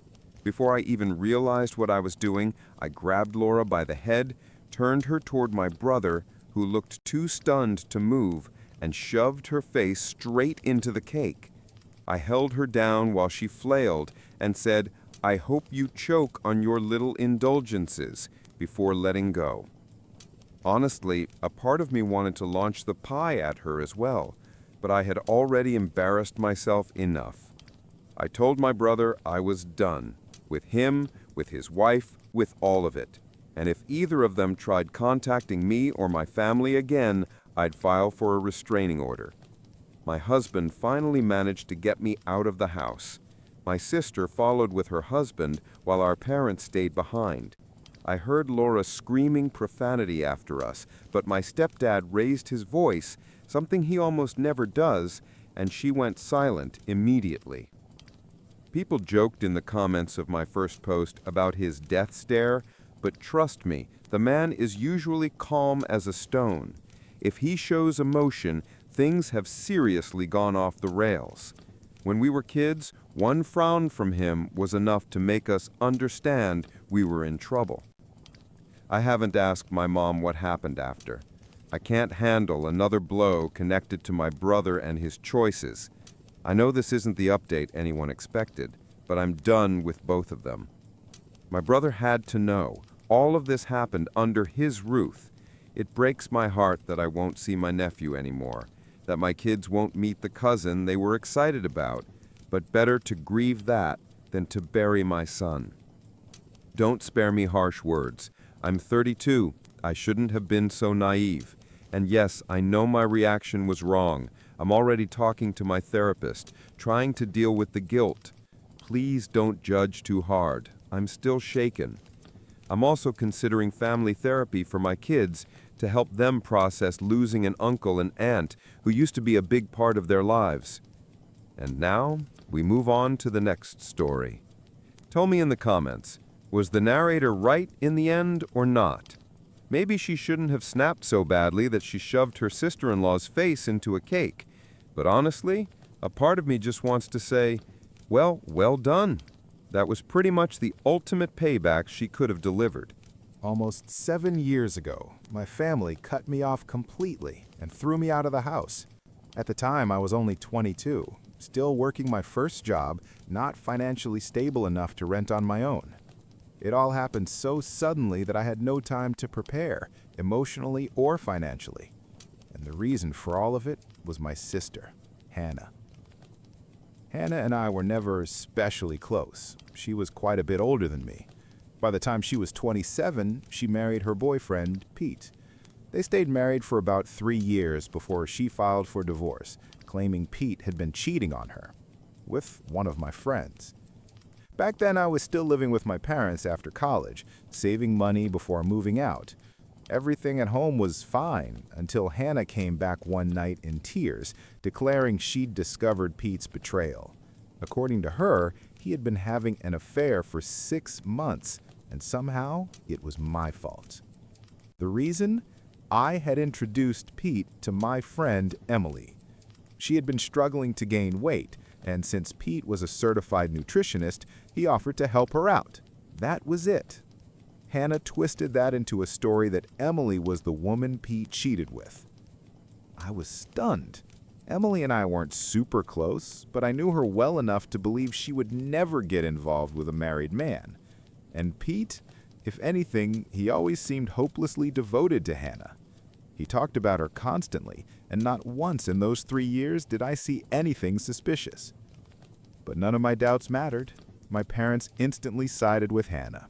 They didn't ask for evidence, didn't question anything. They just took her word for it. I can't blame them for choosing their daughter over their son-in-law, but what broke me was how quickly they turned on me. Hannah stormed into the house one day, hysterical, and convinced them that I was to blame for ruining her marriage, simply because I had introduced Pete to Emily. Within minutes, they told me to pack my things and leave. When I begged them to listen, they said if I didn't go on my own, they'd throw me out. And just like that, I lost my home and my family in the same day. I still remember sitting on the curb outside with my bags, crying for an hour before finally calling a friend to let me crash at his place. I tried reaching out to my parents in the days that followed. Calls, texts, visits, nothing worked. They blocked my number. The one time I went to the house, my mom threatened to call the police if I didn't leave. That's when it hit me. They truly believed I was responsible. Looking back, maybe I shouldn't have been surprised. Hannah was always the favorite. I was the unexpected second child, the one who got leftovers while she got the spotlight. As kids, it didn't matter much to me, but I never thought that favoritism would destroy my place in the family entirely. Pete blocked me too. No explanation, no chance to defend myself. And Hannah moved back in with my parents, making it impossible for me to even try talking things out. The only person left who might know the truth was Emily. We weren't close, but I reached out anyway. And when I explained what Hannah had accused me of, she was horrified. She swore nothing ever happened between her and Pete, that their interactions had been strictly professional. To prove it, she even told me about her long-term boyfriend. They were already talking about marriage. She showed me photos of the two of them together. Her explanation made infinitely more sense than anything Hannah had said. Deep down, I already knew Hannah had lied, probably to cover the real reason for the divorce. But without any proof, I was powerless. My family had made up their minds, and I was left alone. Back then, all I wanted was to reconnect with my family. Despite everything they had done to me, I still missed them terribly. But as time passed, I had no choice but to adapt. I found an apartment, poured myself into work, and tried to build a life. Bills had to be paid, and keeping myself busy was the only way I knew how to cope. It wasn't easy. The pain was overwhelming. But slowly, I taught myself to move forward, with or without their support. Years went by, and life began to change for the better. I moved out of that tiny apartment into something much nicer, built a stable career, and just last week, I proposed to the woman I've been dating for 2 years. She said yes. But the real turning point came shortly after my engagement. A few days after my fiancée, Lisa, posted our engagement photos on Instagram and cross-shared them to Facebook, I got an email. Not just any email, but the email that finally explained everything that had happened years ago, complete with proof. It turned out that Lisa, who works as a doctor, had once met Pete, my former brother-in-law, at a medical seminar. They had stayed loosely connected on Facebook. That's how he stumbled across our engagement post. For the first time in years, I was glad the world was so small. Instead of messaging me directly, Pete chose to send an anonymous email. Later, he explained it was because he didn't want to seem awkward. After all, years had passed since the divorce, and he had no desire to look like someone still clinging to the past. He also admitted that since he'd blocked me back then, it felt strange to just pop back up in my life. But what mattered was the content. The email laid out the full truth behind the divorce, and it completely shattered the story Hannah had built. It was Hannah who had been unfaithful, not Pete. And worse, she had cheated with my friend Frank. At the time, Frank worked as a cashier at the local grocery store. Never in a million years would I have suspected anything between them. They'd been so careful to hide it. But Pete eventually found out. When confronted, Hannah tried to twist the situation, telling Pete that it was my fault. She claimed I had introduced her to Frank, even encouraging their connection by mentioning his interest in music since she was a decent singer herself. From there, she said, things just happened.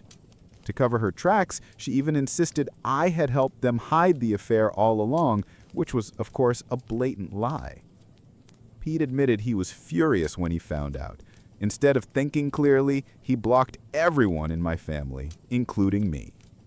Looking back, he knows it was the wrong move, but at the time, anger clouded everything. The email itself included screenshots of conversations between Hannah and Frank. Messages where they openly confessed their love, joked about how easy it was to fool Pete, and arranged secret meetups.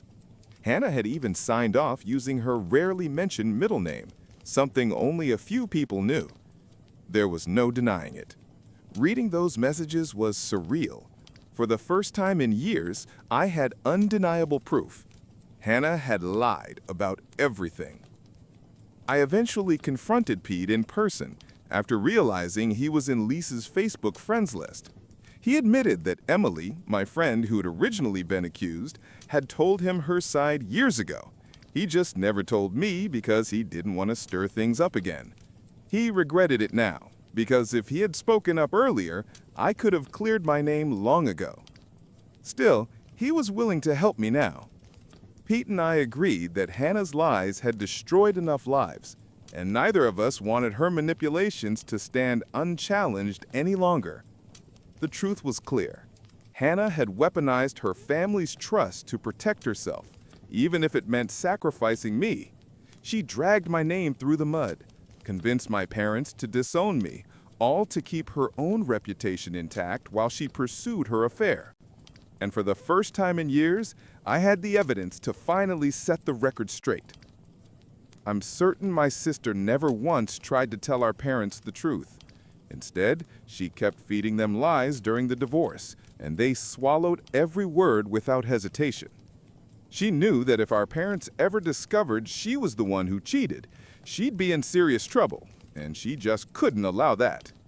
Well, now the truth is finally out, and I'm going to use it to destroy her life the same way she destroyed mine all those years ago. I wasn't sure if my parents were still living in the same house, since I hadn't seen them in 7 years, but an old neighbor confirmed they never moved.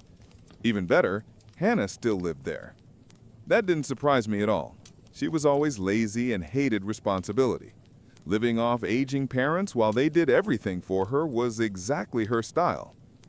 2 days ago, Pete and I showed up unannounced. My mom opened the door, and we pushed our way inside before she could react. My dad and Hannah were sitting in the living room, the happy family reunited, but only for a moment.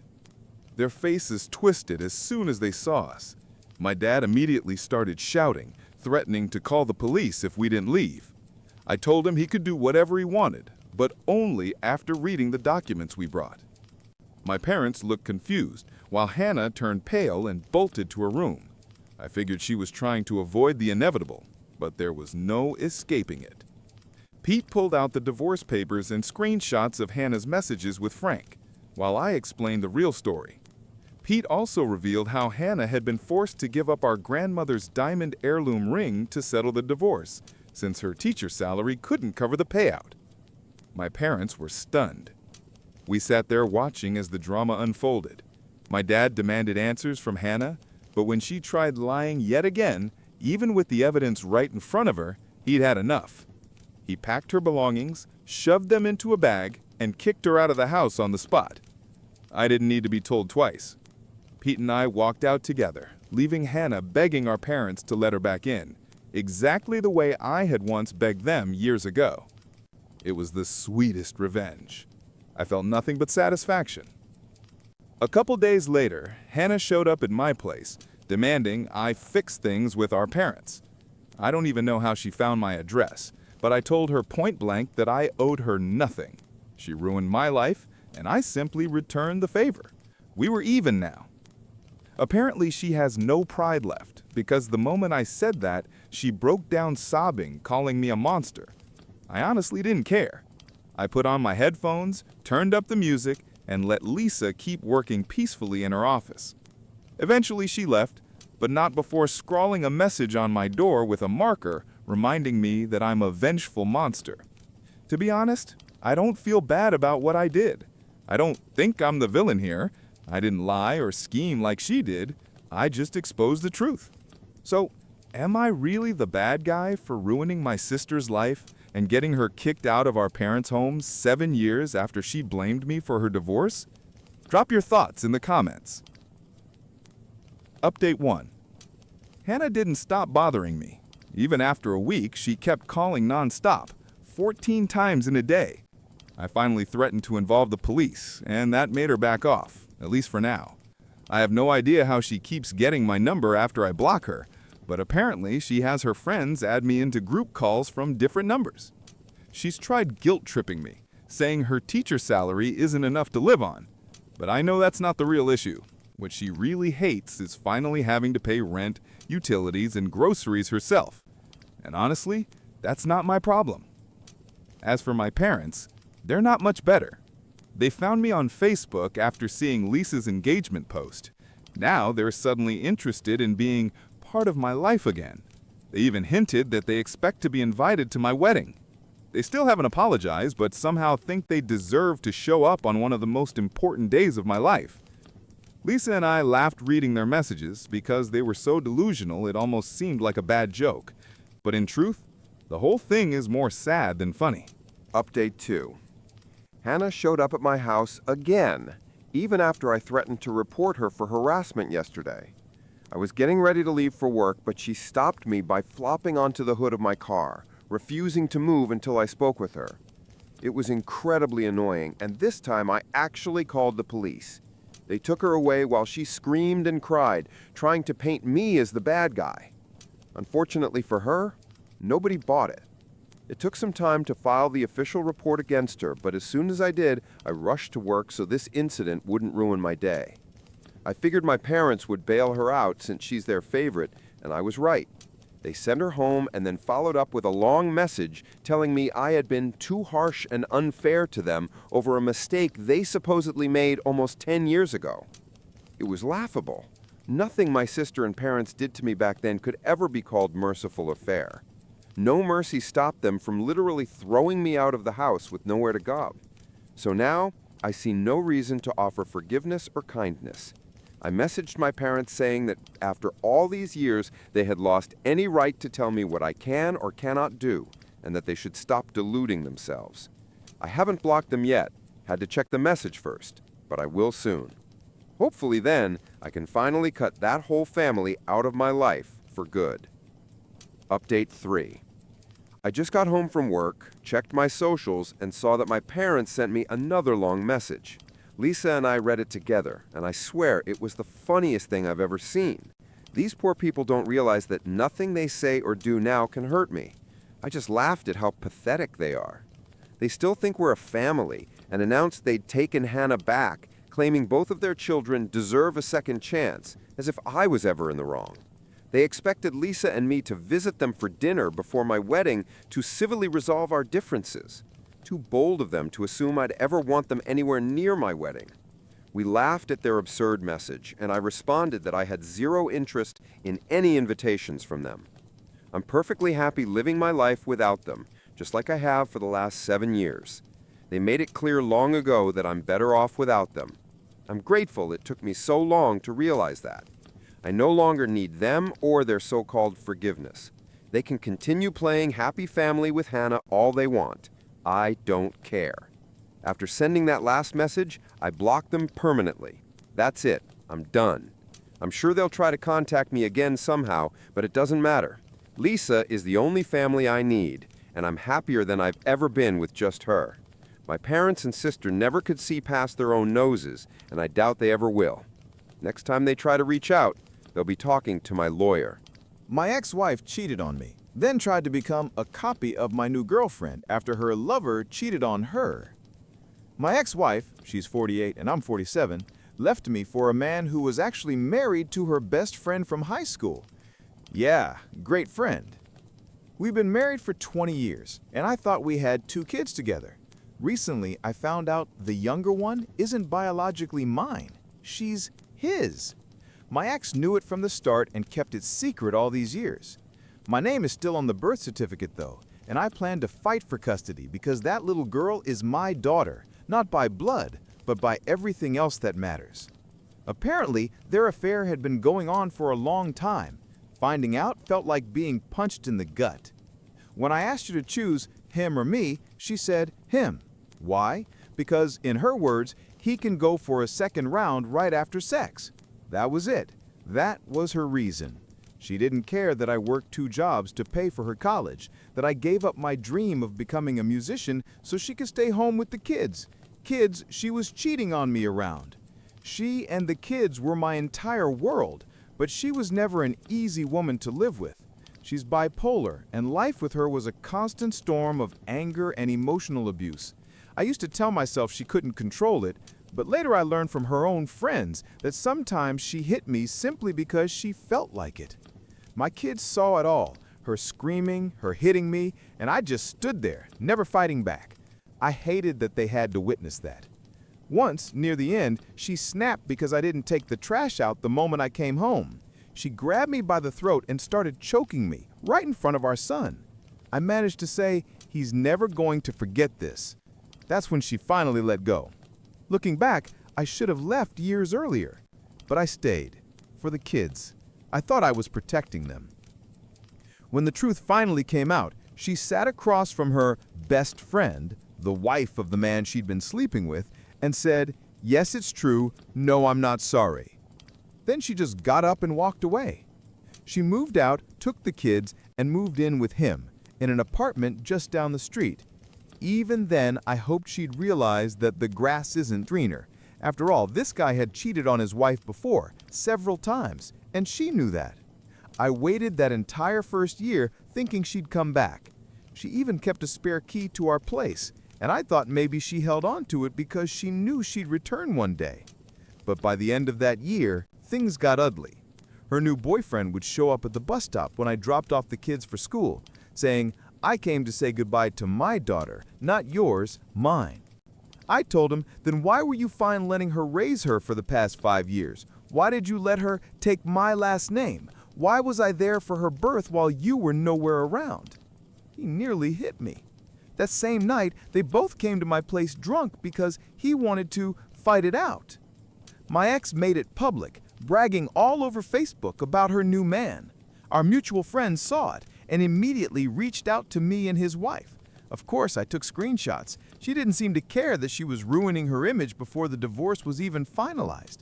But honestly, why would she? By then, I had already confronted her with the paternity test results. For a while, I was destroying myself mentally, wondering what I could have done differently. She accused me of not being there, but how could I be when I was working 2 jobs to just keep us afloat? I'd come home exhausted, the house a mess, walls covered in crayon drawings, blinds ripped down, and she'd still scream at me for not taking the trash out. 16 hours of work a day, and that was her biggest problem. Eventually, I started to believe maybe it really was my fault, that I somehow caused it all. It took time, and my brother, to pull me out of that mindset. He forced me to join his band, said it helped me get my life back. I resisted, but he insisted, and it changed everything. I met some amazing people, started playing again, and eventually began dating a woman.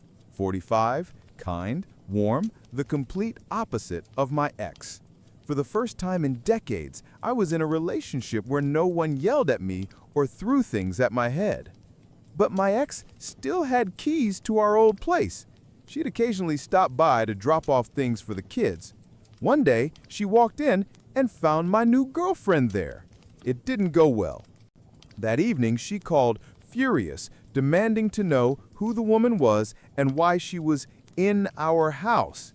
I told her calmly, my personal life stopped being your business the day you left. That didn't sit well with her. Over the past few months, she's gone completely off the rails because of my new relationship. She tried to friend request my girlfriend on Facebook, demanding she accepted so she could see who was around her kids. When my girlfriend refused, she called screaming that I needed to make her accept. My girlfriend took the phone and said, I don't owe you access to my private life. If it's about the kids, we'll handle it through messages or calls. After that, things got weird. Suddenly, my girlfriend started getting random friend requests from people who were all friends with my ex. Then, my ex began showing up at my house on weekends while I was at work, basically spying. One time, I was on the phone with my girlfriend when she whispered, your ex just walked in. When she asked what my ex wanted, the woman said she was just checking how much milk was in the fridge for the kids. My girlfriend told her we had everything under control, and she left. When I got home, I demanded she return the keys since she no longer lived there. She gave me a fake apology, then stole our son's keys to make another copy. Once our lease ended, my girlfriend suggested we move in together, mostly to get away from my ex's insanity. My ex tried to sabotage even that. She called the cops, claiming I was taking her stuff. When the officers asked her to name a single thing that belonged to her, she couldn't. Now, the kids stay with us every other weekend. They've told me their mom doesn't let them talk about what we do together. She doesn't want to hear it. But lately, she's been prying again, asking questions about our time. Honestly, it's just jealousy. We live by the coast, and when the kids are with us, we take walks by the ocean, play games, go to the aquarium. If they come home with prizes, she throws them away. And lately, I've noticed something strange.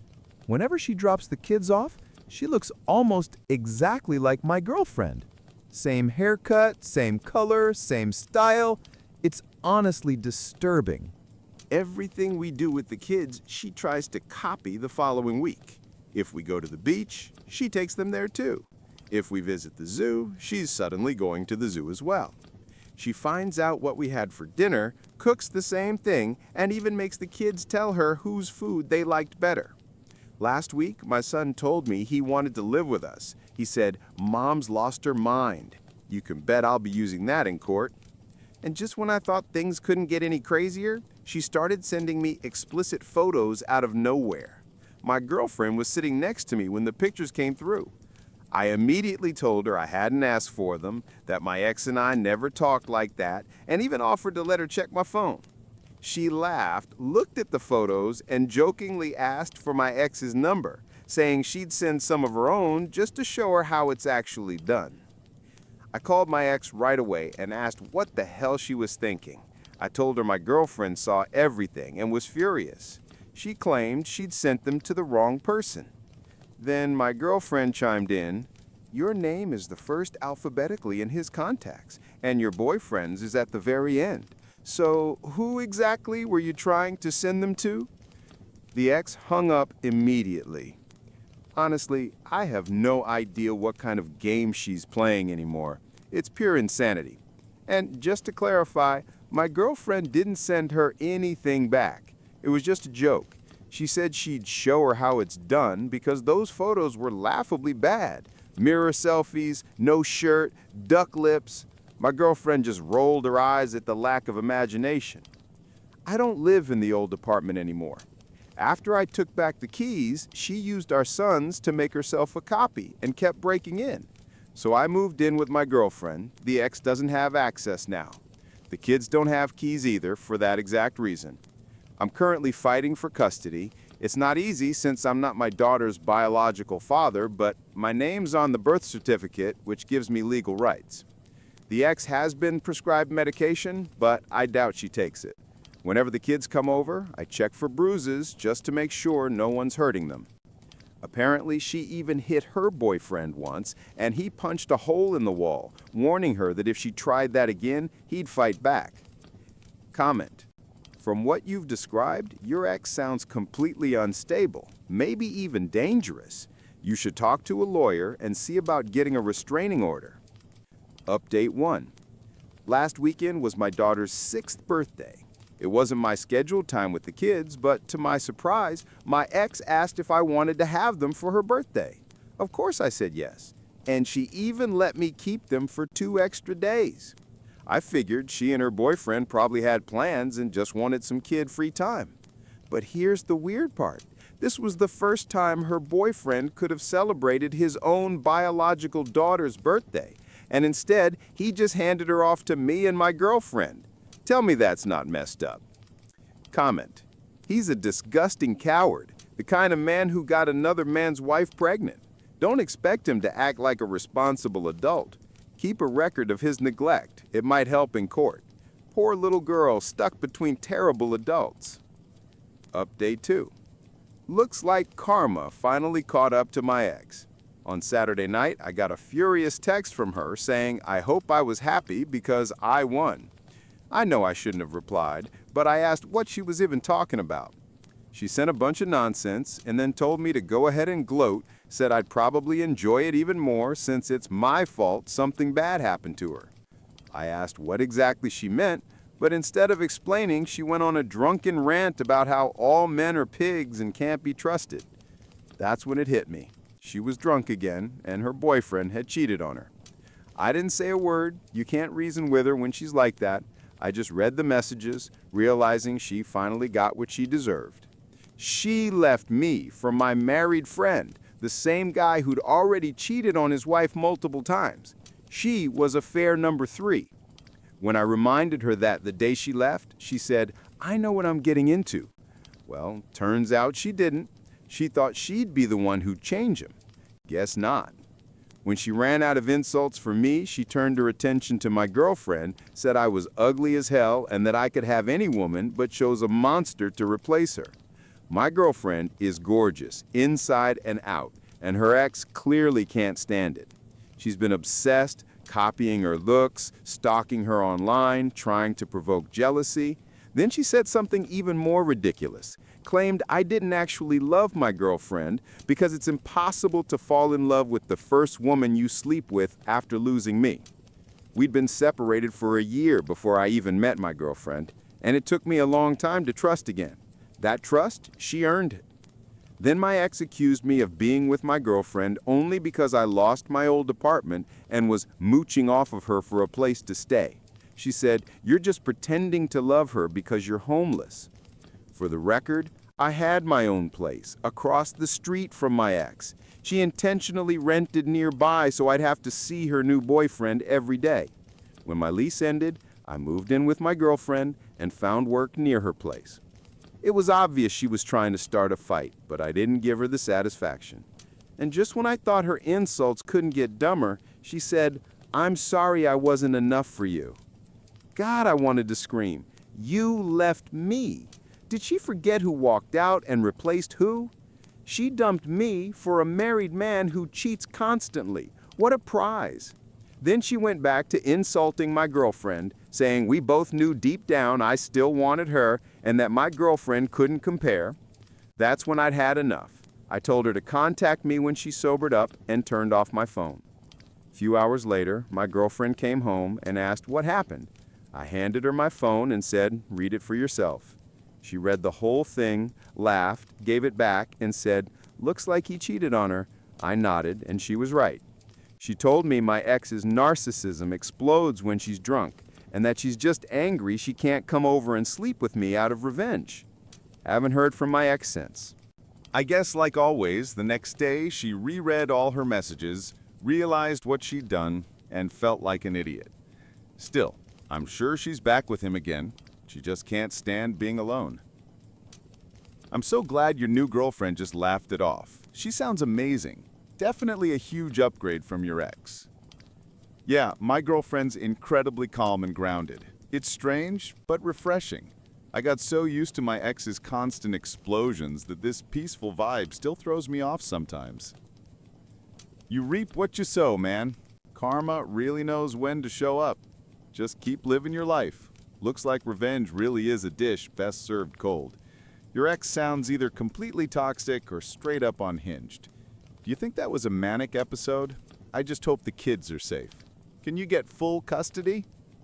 Yeah, I'm already fighting for custody. And I saved all those messages. Another reason why I didn't snap at her.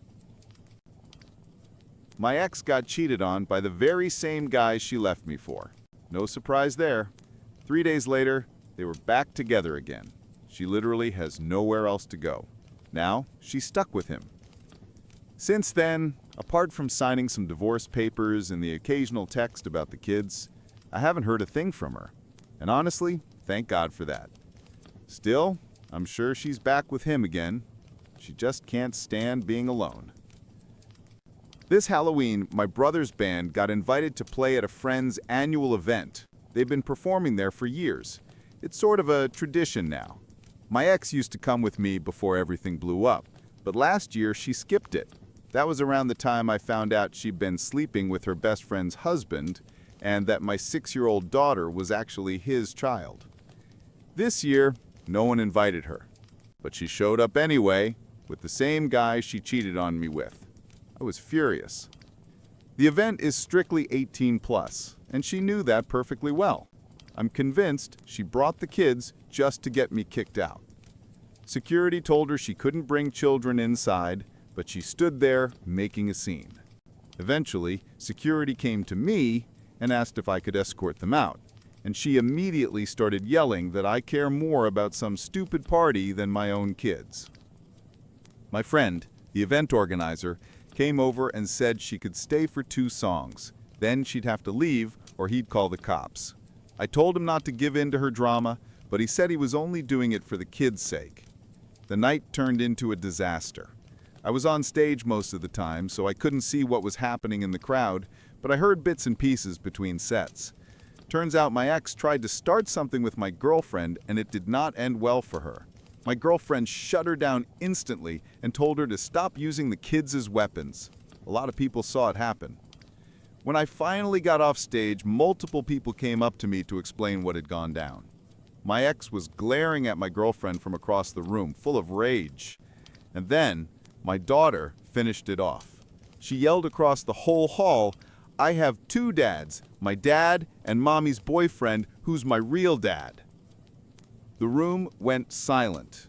My ex turned beet red, hissed, "Thanks for embarrassing me," and stormed out. But my son refused to leave with her. He clung to me, crying, begging to stay. Her boyfriend eventually walked up to my girlfriend and asked if the boy could stay with us. She agreed, and even arranged with my friend to let him hang around until the end of the event. Later, we took him home with us. That entire night was pure hell. I must have apologized 1,000 times to my friend, my girlfriend, even my son, for dragging them into that chaos. I kept messing up songs during the set because my eyes were constantly scanning the crowd, terrified that another fight would break out. I didn't even know she had left the venue without her son until after our performance was over. When I took him home the next evening, she made sure to avoid seeing me.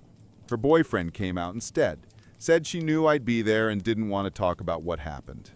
Then he apologized for everything and started venting about how she behaves.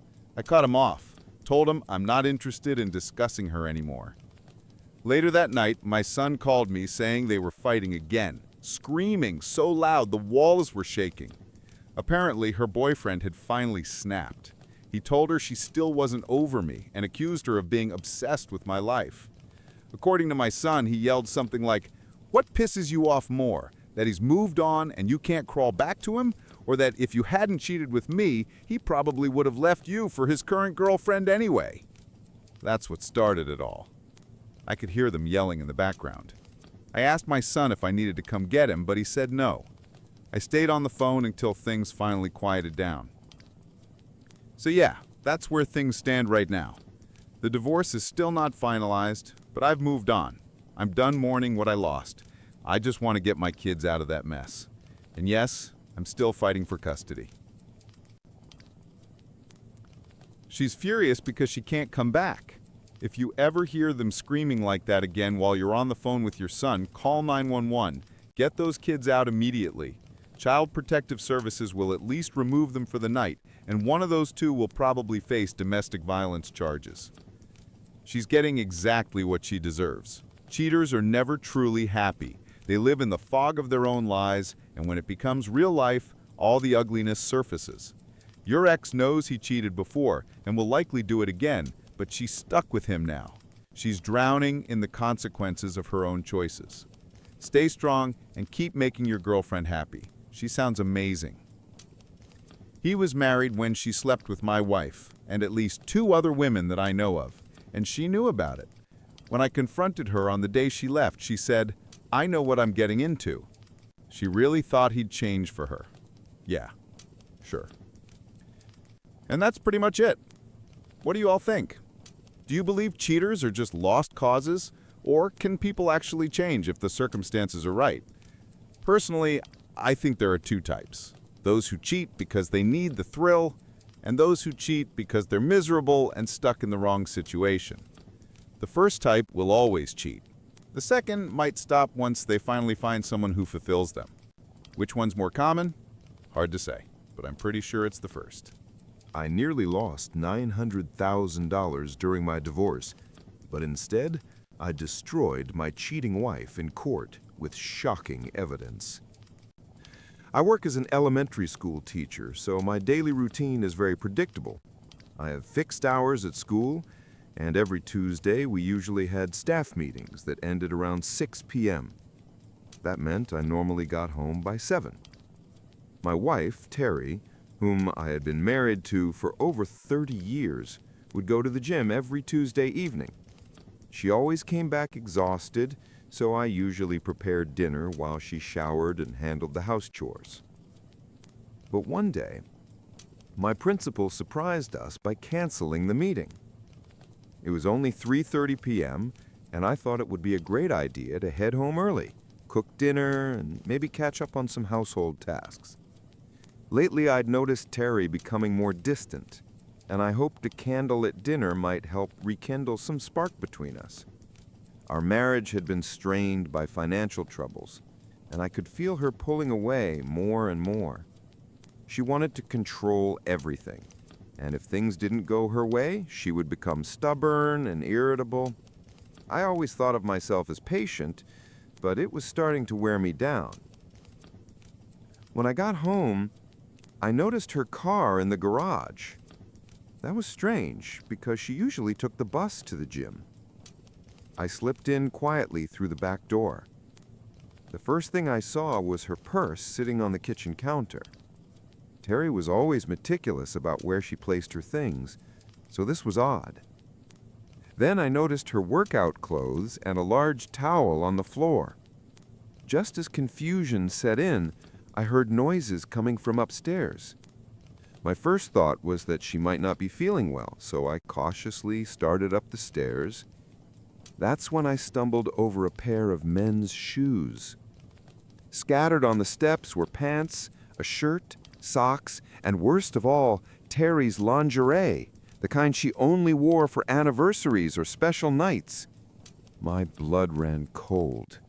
I froze on the stairs, heart pounding, stomach turning. For a moment, I thought I might faint. I sat down, trembling. Then anger began to boil inside me, an emotion I rarely allowed to take control. Years of teaching had given me patience, but this was beyond anything I could manage. I moved quietly toward the bedroom. To reach it, you had to pass through the walk-in closet.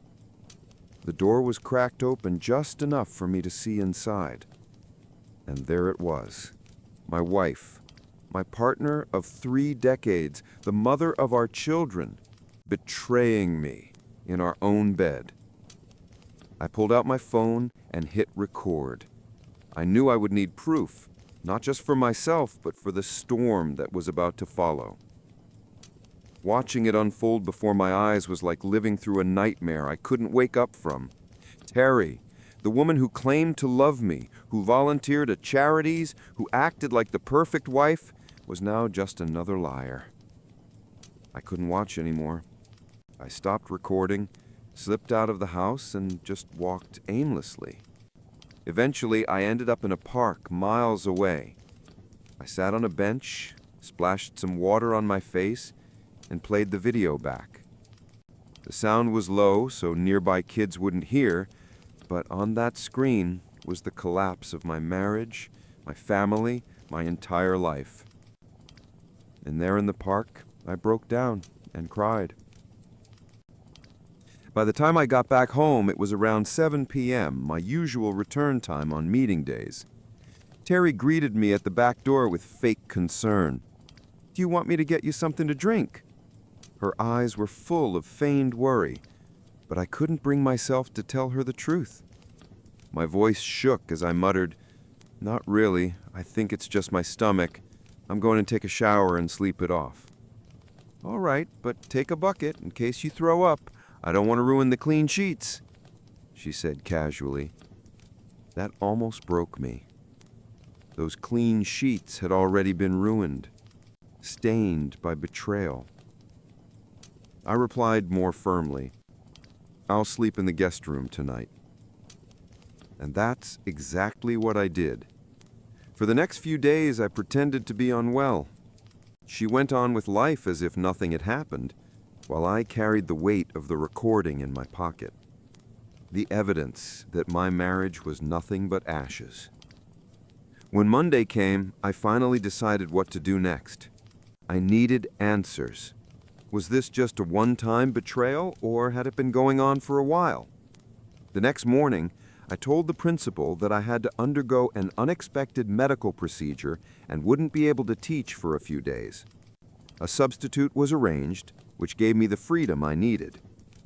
On Tuesday, I left home as usual, but parked several streets away, then walked back quietly, cutting through neighbors' yards. I knew all the back routes and moved carefully so no one would notice me. I slipped into our detached garage and changed into casual clothes and soft shoes to keep silent. Then came the waiting. I remembered that the last time I'd come home early, there hadn't been any strange cars parked outside. That meant her lover probably came on foot. I crouched behind the hedge and bushes near our front entrance, hidden but with a clear view of the door. Terry carried on her morning as if everything was normal. Washing dishes, starting the dishwasher, vacuuming, dusting. Around 11:30, she went upstairs. I heard the shower running, followed by the toilet flushing. After about 45 minutes, she came back down and left the front door slightly open, an unspoken invitation for her guest. It didn't take long. Around 12:30, he showed up. I didn't know who he was at first, but I managed to capture about 10 seconds of video on my phone. It showed his side profile and almost a clear shot of his face. He didn't hesitate, he just walked straight into my house. The first words I heard froze me in place. "I hope you're wearing that workout outfit again." "Of course," Terry replied with a giggle. "You always loved when I put it on. Sometimes I think that's what hooked you in the first place." That was all I needed. Their comfort with each other screamed of a long-term affair. They headed upstairs without a care in the world. I returned to the garage, my heart pounding out of my chest. My head was spinning with questions. Who was this man? How long had this been going on? And why hadn't she ever talked to me about anything? What terrified me more was the thought of my health. They hadn't used protection, at least not that I could see. The idea that she might have put me at risk made my stomach churn. I thought back to her years at the gym, the social circle of married women she had joined, and the charity events. Maybe the gym held the answers. Update 1. Being a teacher came with one big advantage. I had access to printers and other resources. I decided to start by printing still frames from the video I'd taken. Identifying him was now my top priority. On Thursday, when Terry was supposed to go to the gym again, I suggested going with her. I claimed I was thinking about getting a membership myself, especially since school was on break. She immediately grew uncomfortable and tried to talk me out of it. "It's really just a group of wives who chat more than work out," she insisted, but I didn't budge. So that Thursday, I walked into the gym with her. The moment I stepped inside, it felt like a scene from an old Western. Everyone turned to stare at me, whispering among themselves. Terry was visibly on edge, sneaking nervous glances toward the staff area. I tried to distract myself by walking around the facility. It was the usual setup, rows of machines, mirrors on the walls. Near the exit, I noticed a staff board with photos and contact info. At the top was the owner and director, Miss Elizabeth West, followed by 2 women and 1 man. My blood went cold. The man was him, the lover. Under his photo, Philip Barnes, head of training programs, personal coach. As I memorized his number, I looked back toward the machines. Terry was gone. Panic struck me until I spotted her a few minutes later in a hushed but desperate conversation with none other than Philip. She stood partly hidden behind weight equipment, gesturing for him to leave. Then she quickly returned to her machine as if nothing had happened. She didn't realize I'd seen it all. I sat there burning with rage, trying to keep my composure. When she came back over, she noticed my pale face and asked softly, "Are you okay? Is your blood sugar still low?" "I'm fine now. Are you ready to leave?" Before she could answer, the director's voice echoed through the loudspeaker. "Ladies and gentlemen, the last training session of the day is canceled. Mr. Barnes suddenly felt unwell and had to go home." A wave of disappointment swept through the women in the gym. But I wasn't disappointed. For me, it only confirmed everything. Update 2. It seemed that workouts with Mr. Bonte were a cornerstone for many women at that gym. That alone made me think this needed deeper investigation. When I glanced at Terry, she didn't show much reaction to the announcement of his sudden illness. But I could swear I saw her shoulders relax, as if a huge weight had been lifted. "Let's go," she said quickly, snatching her towel and gym bag from the storage area where everyone left their things during class. We were just stepping out when a woman approached us, someone I didn't immediately recognize. "Hello," she said nervously. "Sorry, I'm new to all this and lost track of time. My son Timothy's here, right?" That wasn't usual. New parents often struggled with pickup procedures. I reassured her I'd get Timothy while colleagues covered the remaining kids. I found him near his classroom, chatting with another student. "Hey Tim, your mom's here. Let's head to the pickup area." He looked puzzled. He was in the last year of elementary school, old enough to not lose track of time. "That's weird," he muttered. "Mom's usually busy with her fitness instructor on Friday afternoons. Back at my old school, she often didn't come until 5:30. The word fitness instructor hit me like a hammer. My heart pounded as I casually asked, "Oh, that's great she takes care of her health. Do you happen to know his name?" "Yeah, it's Bonte or something like that. He works at the local gym but also does private lessons at home." That's who I want to be when I grow up. Mom always seems so happy and relaxed after training with him. We usually order takeout on Fridays because she doesn't have time to cook." I nearly lost my composure. This man wasn't just entangled with my wife, he was messing around with multiple women in town. Back at the car, his mother thanked me warmly for helping. "Not a problem," I said smoothly, "part of the job. By the way, I don't think we've officially met. I'm Gerard D. Kids just call me Mr. D." "Nice to meet you," she replied, shaking my hand. "I'm Mary Jones. I remember seeing you at the gym last Thursday. You were there with your wife, Terry. Sorry she seemed in such a hurry to leave. It looked like Mr. Bonte's absence threw everything off." The moment she said his name, her entire demeanor shifted. She paled, her hands trembled, and she stammered, well, Mr. D, see you later," before practically fleeing the parking lot. That sealed it. Bonte wasn't just a trainer. He was a serial predator in our community. Update 3. It was time to think about my future, and in that vision there was no Terry. Rage gave me clarity. I began reviewing all the small but crucial details of our shared life, the sort of things couples often overlook. Who pays which bills? Which insurance company do we use? When are utilities due? From which account do we make automatic payments? I discovered the mortgage had only a small balance left.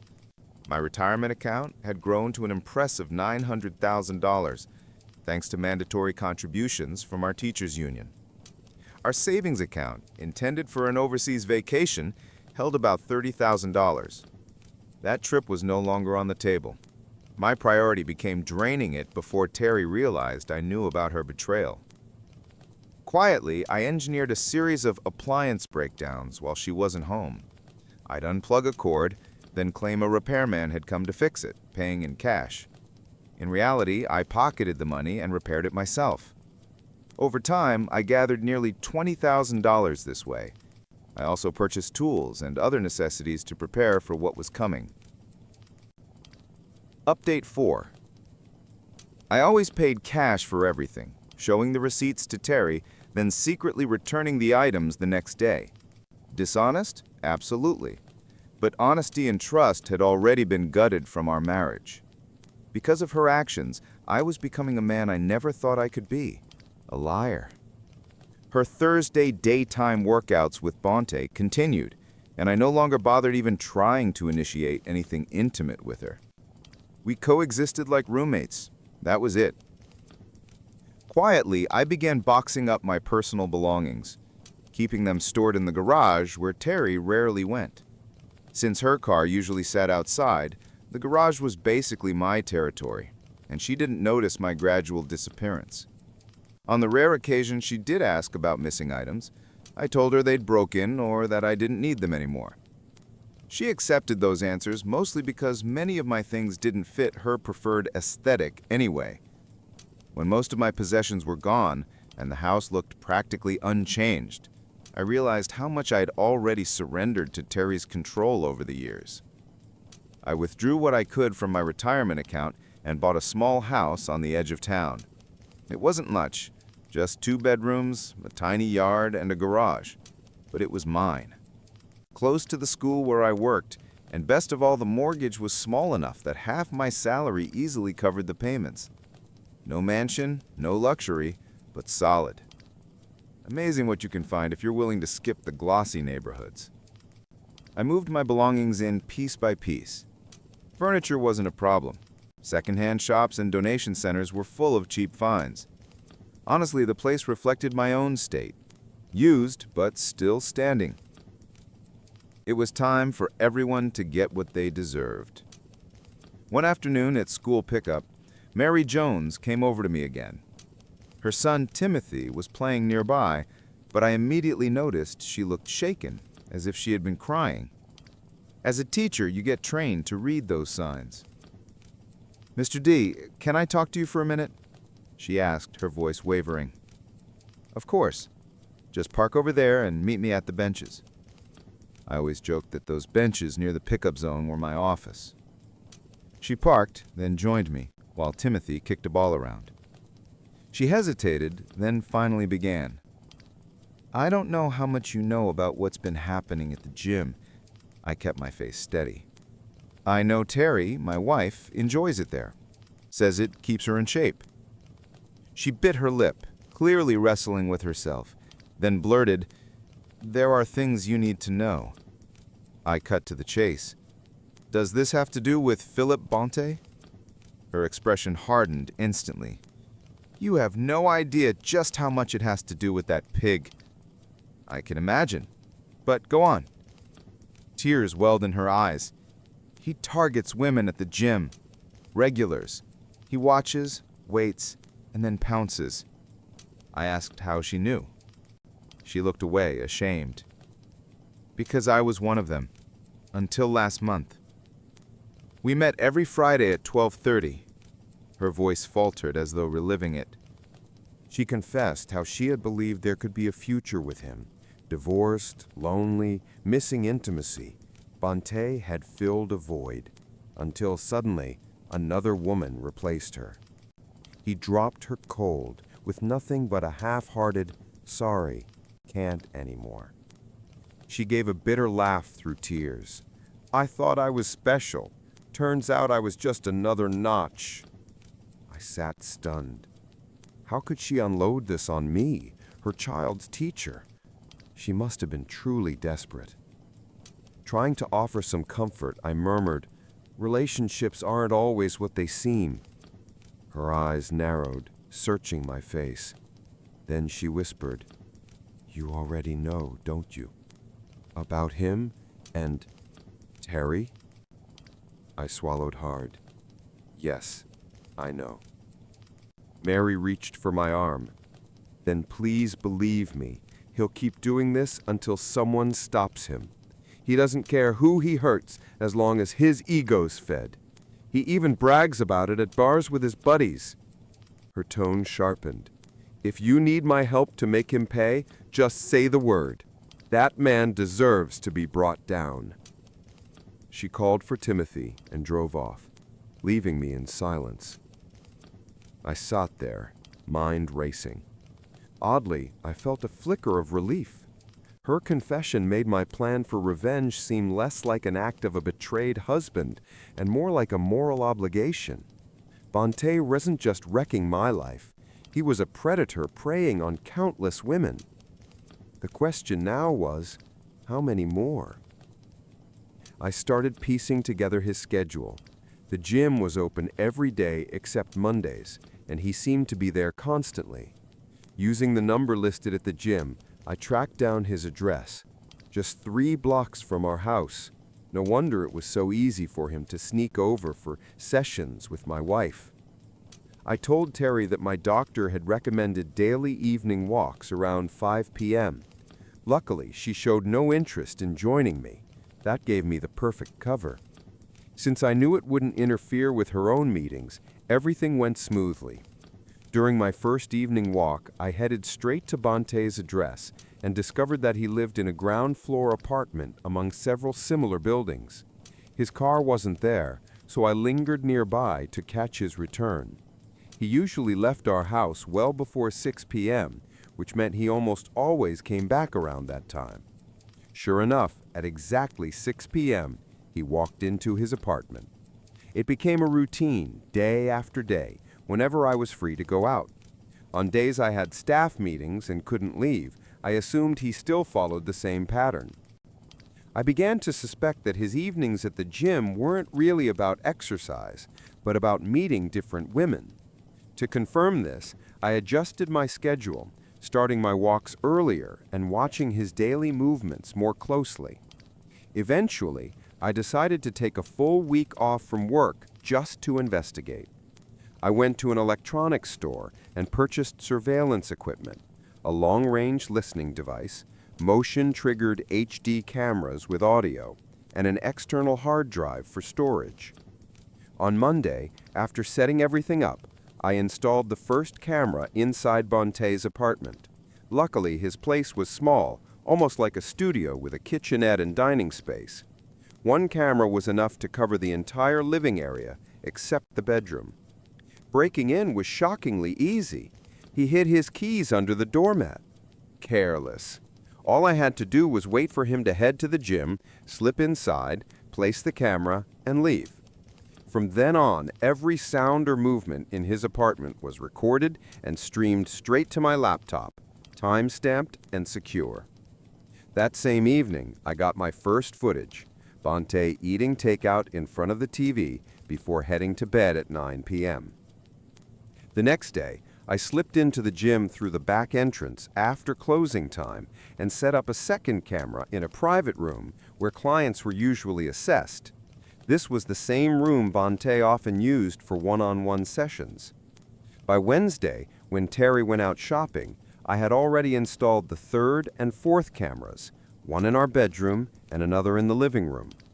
Reviewing Tuesday's recordings shocked me, though deep down I wasn't surprised. Bonte woke up, went out for breakfast, then came back and made a phone call.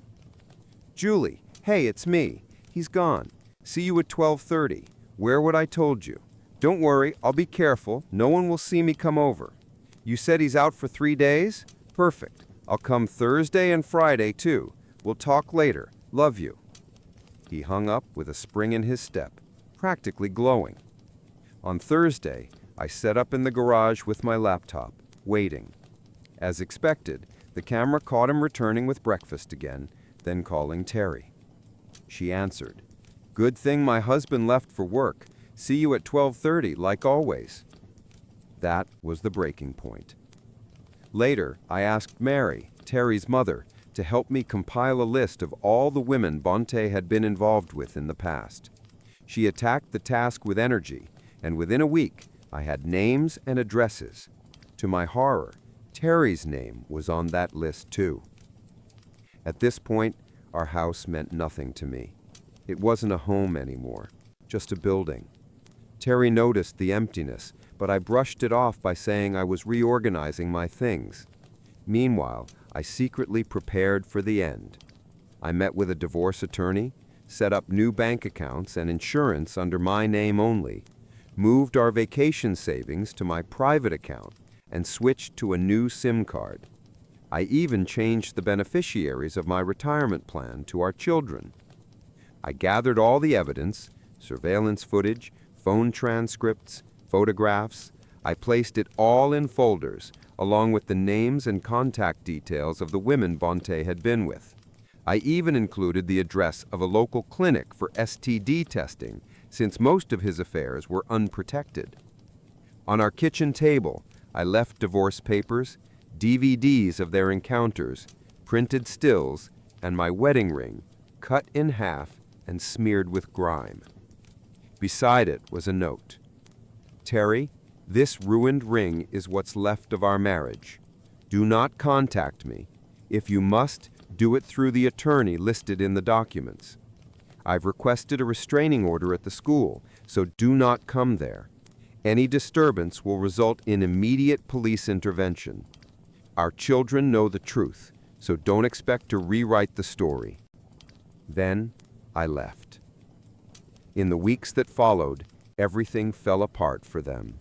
Word of the scandal spread quickly.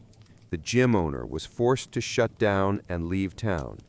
Bonte was later found beaten in an alley downtown. Divorce filings surged in our area, and several houses went up for sale. Terry came home that day, found my farewell package, and fainted on the spot. A neighbor called an ambulance. She later tried to contact me, but I ignored every attempt. Eventually, she even stormed the school, which ended in her arrest. After that, her efforts stopped. Our children didn't hold back. They confronted her openly, disgusted by her betrayal. Thankfully, they had inherited stronger values from me, not her. The divorce went through, and financial matters were settled. Terry had to sell the house and move into a smaller place on the outskirts of town. By then, she was known around the community as the gym slut. Every time she went out, whispers and mocking glances followed. Shame and depression eventually pushed her into psychiatric care. As for me, I kept teaching, rebuilt my life, and now live peacefully in my new home. I overheard my girlfriend mercilessly mocking me in front of her best friend, and it was brutal. My girlfriend's name is Jenna. She's 28, and we've been together for just over 2 years. I'm 33, a veterinarian, and we first met at my clinic. She had just moved to the city and brought her dog in for an ear infection. We started talking, and what was supposed to be a 15-minute appointment turned into an hour-long conversation. I had never been so captivated by a woman before. I used to live a typical bachelor lifestyle, thinking I'd probably stay single forever. My life, full of fleeting, casual encounters, was becoming increasingly dull and empty. Jenna is charismatic, with a large circle of friends, and her best friend is a guy named Dylan, whom she's known for years. I trust Jenna, but I'd be lying if I said their friendship didn't bother me. I'm not angry with her over it, and she assured me they've been lifelong friends with no romantic involvement. I'm confident enough in myself to accept their friendship, and even tried to get along with Dylan. He visited our city 3 times. He's a good guy, but it seemed like he didn't particularly like me. Jenna says he's just protective of her, but I think it's more jealousy than actual protection. Jenna had just finished graduate school this spring and was struggling to find work. We've been living together for a year, and I understand she couldn't yet contribute to rent or other expenses. I'm financially stable, so that wasn't an issue, but I didn't want my support to become an excuse for her to avoid seeking employment. I believe everyone needs financial independence, so I made it clear she should start paying half of the expenses once she got a job. On Monday, she messaged me that she had landed a job she really wanted after a tough interview. I was so proud of her that I decided to leave work early without telling her. I bought her favorite alcohol, picked up her favorite Chinese food, and a few weeks ago, I had bought her a necklace she loved in a shop. It had a small shark pendant, and she's obsessed with anything shark-related. I hid it in the basement, planning to surprise her later when she had forgotten about it. When I got home, I went through the side entrance to the basement to grab the necklace. As I climbed the stairs and opened the door, I overheard Jenna on the phone. Normally I wouldn't eavesdrop, but she was laughing until she cried. It sounded so sweet that I decided to wait until she finished the call to surprise her. She was talking to Dylan, which wasn't unusual. They spoke at least once a week. But then I caught what she was laughing about. It took me a few moments to realize she was mocking our intimate life. She said something like, "No, he doesn't even come close to my ex. My ex was at least 8 centimeters bigger. Every time I eat a tiny carrot, I feel sorry for him. It must be traumatizing to be bitten by the same size. It would almost be cute if it weren't so terrible. He has a great body until he takes off his boxers." There was a lot of laughter. Look, I don't care what strangers online think about my size, but what she was laughing at wasn't even true, which made it even more painful. I don't know about her ex, maybe he was huge, but I'm average, plain and simple. Not exceptional, but not a joke either. I've never felt insecure about it. Hearing my girlfriend discuss me with her friend, given my existing doubts about their relationship, was beyond hurtful. She also mocked me for being handsome, but not particularly smart. I'm actually well educated, so that didn't bother me. I know I'm intelligent, good-looking, and smart, with average equipment. After hearing this, I just left. Did I throw the flowers out of my car window? Yes. Did I cry in the parking lot? Yes. I think she either heard the basement door close or saw me drive off, because she quickly started texting me, asking when I'd be back. This happened on Monday, and I haven't brought it up with her since. I'm still processing it. It's painfully awkward, but damn it, I love her. I know I need to talk to her about it, but I don't know how. Any advice on how to start that conversation? I'm deeply hurt and not sure I can forgive her. I also want to add that I'm definitely planning to break up with Jenna. Today, I met 3 friends for a beer and told them what happened. Their advice matched yours. Break up and do it fast. I called my mom and told her everything too. Yes, I told her everything, even though it was embarrassing. We've always been very close, and I wanted to explain everything to her. I had never seen her so angry before. She knew that I had bought a ring for Jenna. I'll post an update once everything is settled, probably tomorrow. Emotionally, I'll be pretty shaken. Once again, thank you to everyone for the comments and support messages. I never expected so many people to take my side. Update. I finally gathered the courage and ended things with Jenna Thursday evening. Honestly, those were some of the most intense few days of my life. From Jenna's perspective, things got pretty messy. Apologies for the long post, but a lot happened. Following advice from friends, my mom, my brother, and many of you, I decided to talk to her in a public place. My reasoning was simple. Someone capable of such cruelty and dishonesty could easily twist the story, claiming I was abusive or any other nonsense. I wanted to believe she wouldn't do that, but after everything, better safe than sorry. I initially considered just packing her things and breaking up without explanation, but after 2 years together, I felt it was better to talk things through calmly and listen to her side, if she had one, even if it wouldn't change my decision to end things. I took her to a wine bar downtown that has small private booths with curtains. Since Monday, Jenna had been acting like an angel, which could mean 3 things. She felt guilty for her cruel behavior, she thought I might overhear her, or she simply noticed my distance and didn't understand why. She dressed up nicely, and I have to admit, she looked incredible despite everything. Jenna was also very affectionate and kept dropping suggestive comments about what she wanted to do with me later, usually my cute little baby carrot. Normally I'd laugh and enjoy it, but given the circumstances, it was hard to hear and stay composed. I had rehearsed what I wanted to say many times, so once we sat down and our wine arrived, I started talking. I don't remember every word because adrenaline was off the charts. I began by telling her how deeply I loved her, how she was the only woman with whom I felt such a profound connection, someone I fully opened up to and trusted. I told her she was the only one I had considered marrying, and the reason I went shopping for a ring. I didn't mention that I had already bought it, or that I had imagined us having children in the coming years. She kept interrupting with phrases like, "Oh, how sweet," or telling me how much she loved me. Then I looked her straight in the eyes and asked her bluntly, if she loved me so much, why did she mock me so terribly in front of Dylan? Her expression gave me a certain satisfaction. As expected, Jenna initially denied everything and pretended not to understand what I meant. She claimed Dylan knew how much she loved me and she never made fun of me in their conversations. I simply looked at her and said something like, "Come on, Jenna." Even after I explained that I came home early Monday and overheard everything, she continued to deny it. Her calmness was irritating. I told her we both knew she was lying, and what she said was inexcusable. I couldn't understand why she would say such things, especially since she lied just to laugh at me. She kept pretending I was imagining it. She insisted she loved me so much, was never dissatisfied with our intimate life, and would never complain about my size. She claimed she loved me for my intelligence and caring nature. Had I not heard it myself, I might have believed her. She deserves an Oscar for that performance. Some commenters asked if I was sure she was talking about me when discussing her ex and his Kraken. She did mention my name, comparing me to him. I am completely sure she was referring to me and lying straight to my face. I told her I would drive her home so she could gather essential items from the house.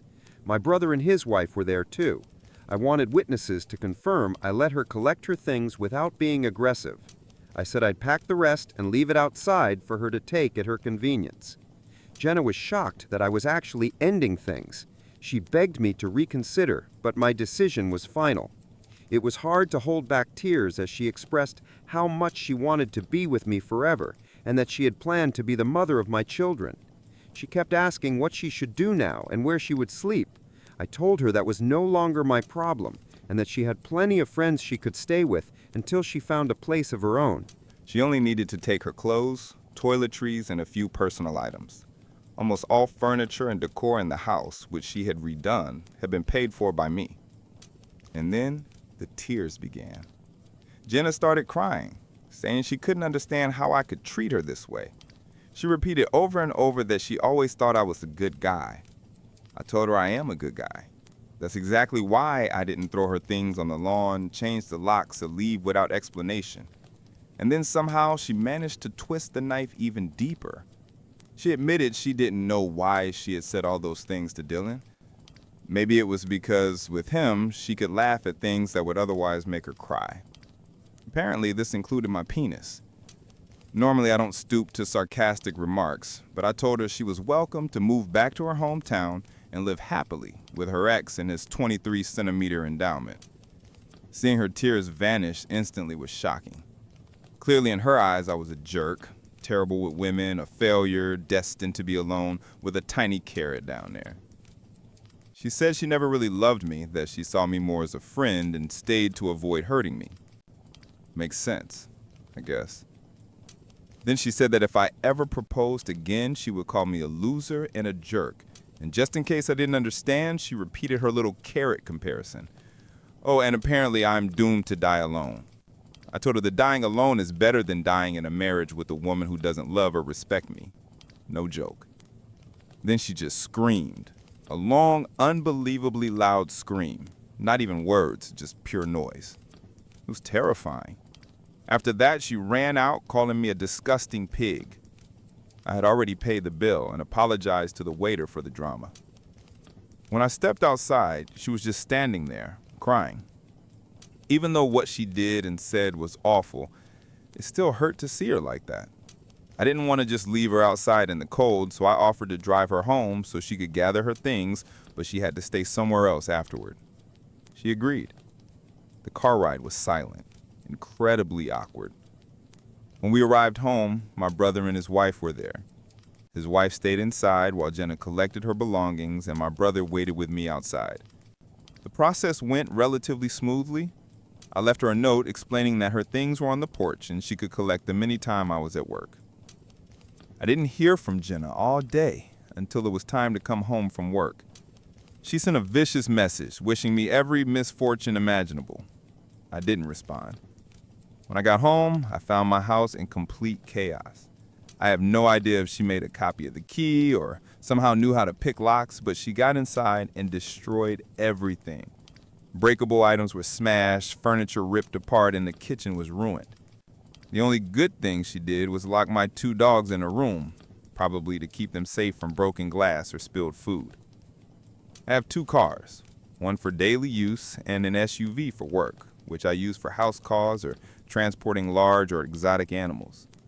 Among all this chaos, I remembered that I had given her the keys to the SUV in case of emergencies. She destroyed that too. Inside, flour was scattered and tomato sauce was spilled everywhere. It's just stuff, I know, but the most shocking part was that she could act so childish and destructive after everything we'd shared. Just the weekend before, we'd gone to a show, hung out with friends, played Monopoly, made up our own drinking game, watched Netflix, and even had sex multiple times. And now, my home and car were ruined, and I was left in turmoil. In a fit of anger, I immediately ordered 22-kilogram bags of mini carrots delivered to Jenna at her friend's address. 40 kilograms of tiny carrots, within an hour. That evening, I got plenty of angry and insulting messages from her. Yes, it was petty, but I don't regret it. Aside from the wasted food. Hopefully she donates or cooks with them. I blocked Jenna. She's truly cruel, and I know I deserve better. Since Monday, I've reflected a lot on myself as a partner and tried to understand what might have caused her to build up resentment or dissatisfaction toward me. To be completely honest, I work hard, I make time for everyone I love, and I try not to bring stress home. Some days at work are just brutal, and today was one of them. I'll admit it. Jen and I had argued about this before, and I genuinely tried to organize my schedule so I could come home at a reasonable hour and leave the stress of work behind. But anyone who's a vet or knows someone in the field understands that we're always on call for emergencies. Sometimes we have patients that need constant monitoring or overnight care. Taking a day off is possible, but it's complicated. I have an incredible team that can handle most situations, yet even on days off or during vacations, I still get calls or messages. I'm sure there were moments when Jenna felt second to my work, and honestly, I know there were. She told me that herself. I tried to adjust, but there's only so much one can do. As far as I remember, I was never intentionally mean or rude to Jenna. Sure, there were bad days when I was irritated or distant, and we had arguments and disagreements, but nothing toxic or abusive. I really believed we had a strong relationship and that we were both happy. I was happy. Still, it's hard not to question yourself and wonder if I really had disappointed her or neglected her to the point that she felt so unloved that she acted out the way she did. I don't know. What I do know is that regardless of any perceived shortcomings on my part, her words and actions were completely unacceptable. I did not deserve any of it, and that's on her. A quick update, I filed a police report and took photos of the wrecked house, hoping it will help cover at least some of the damages under insurance. Honestly, I don't expect much from the police since I can't prove it was Jenna, and frankly, I don't want to see her again. I just hope the insurance covers the damages and I'll move forward with my life. My parents are filming my life. My parents and I travel around the country in an RV. They post our lives online, and I hate them a little more for it every single day. When I was around 7, my parents decided to live in a camper and travel across the US. My dad works remotely, and my mom is a lifestyle blogger. She's not super famous, but popular enough that sometimes people recognize us in public. So, a camera has been pointed at me for as long as I can remember. For privacy reasons, I'm writing this from a throwaway account. I've already had more unwanted attention than most people see in a lifetime, and I'm exhausted from it. I sleep on a tiny bunk bed I outgrew years ago. The top bunk is the only place where I can keep my personal things.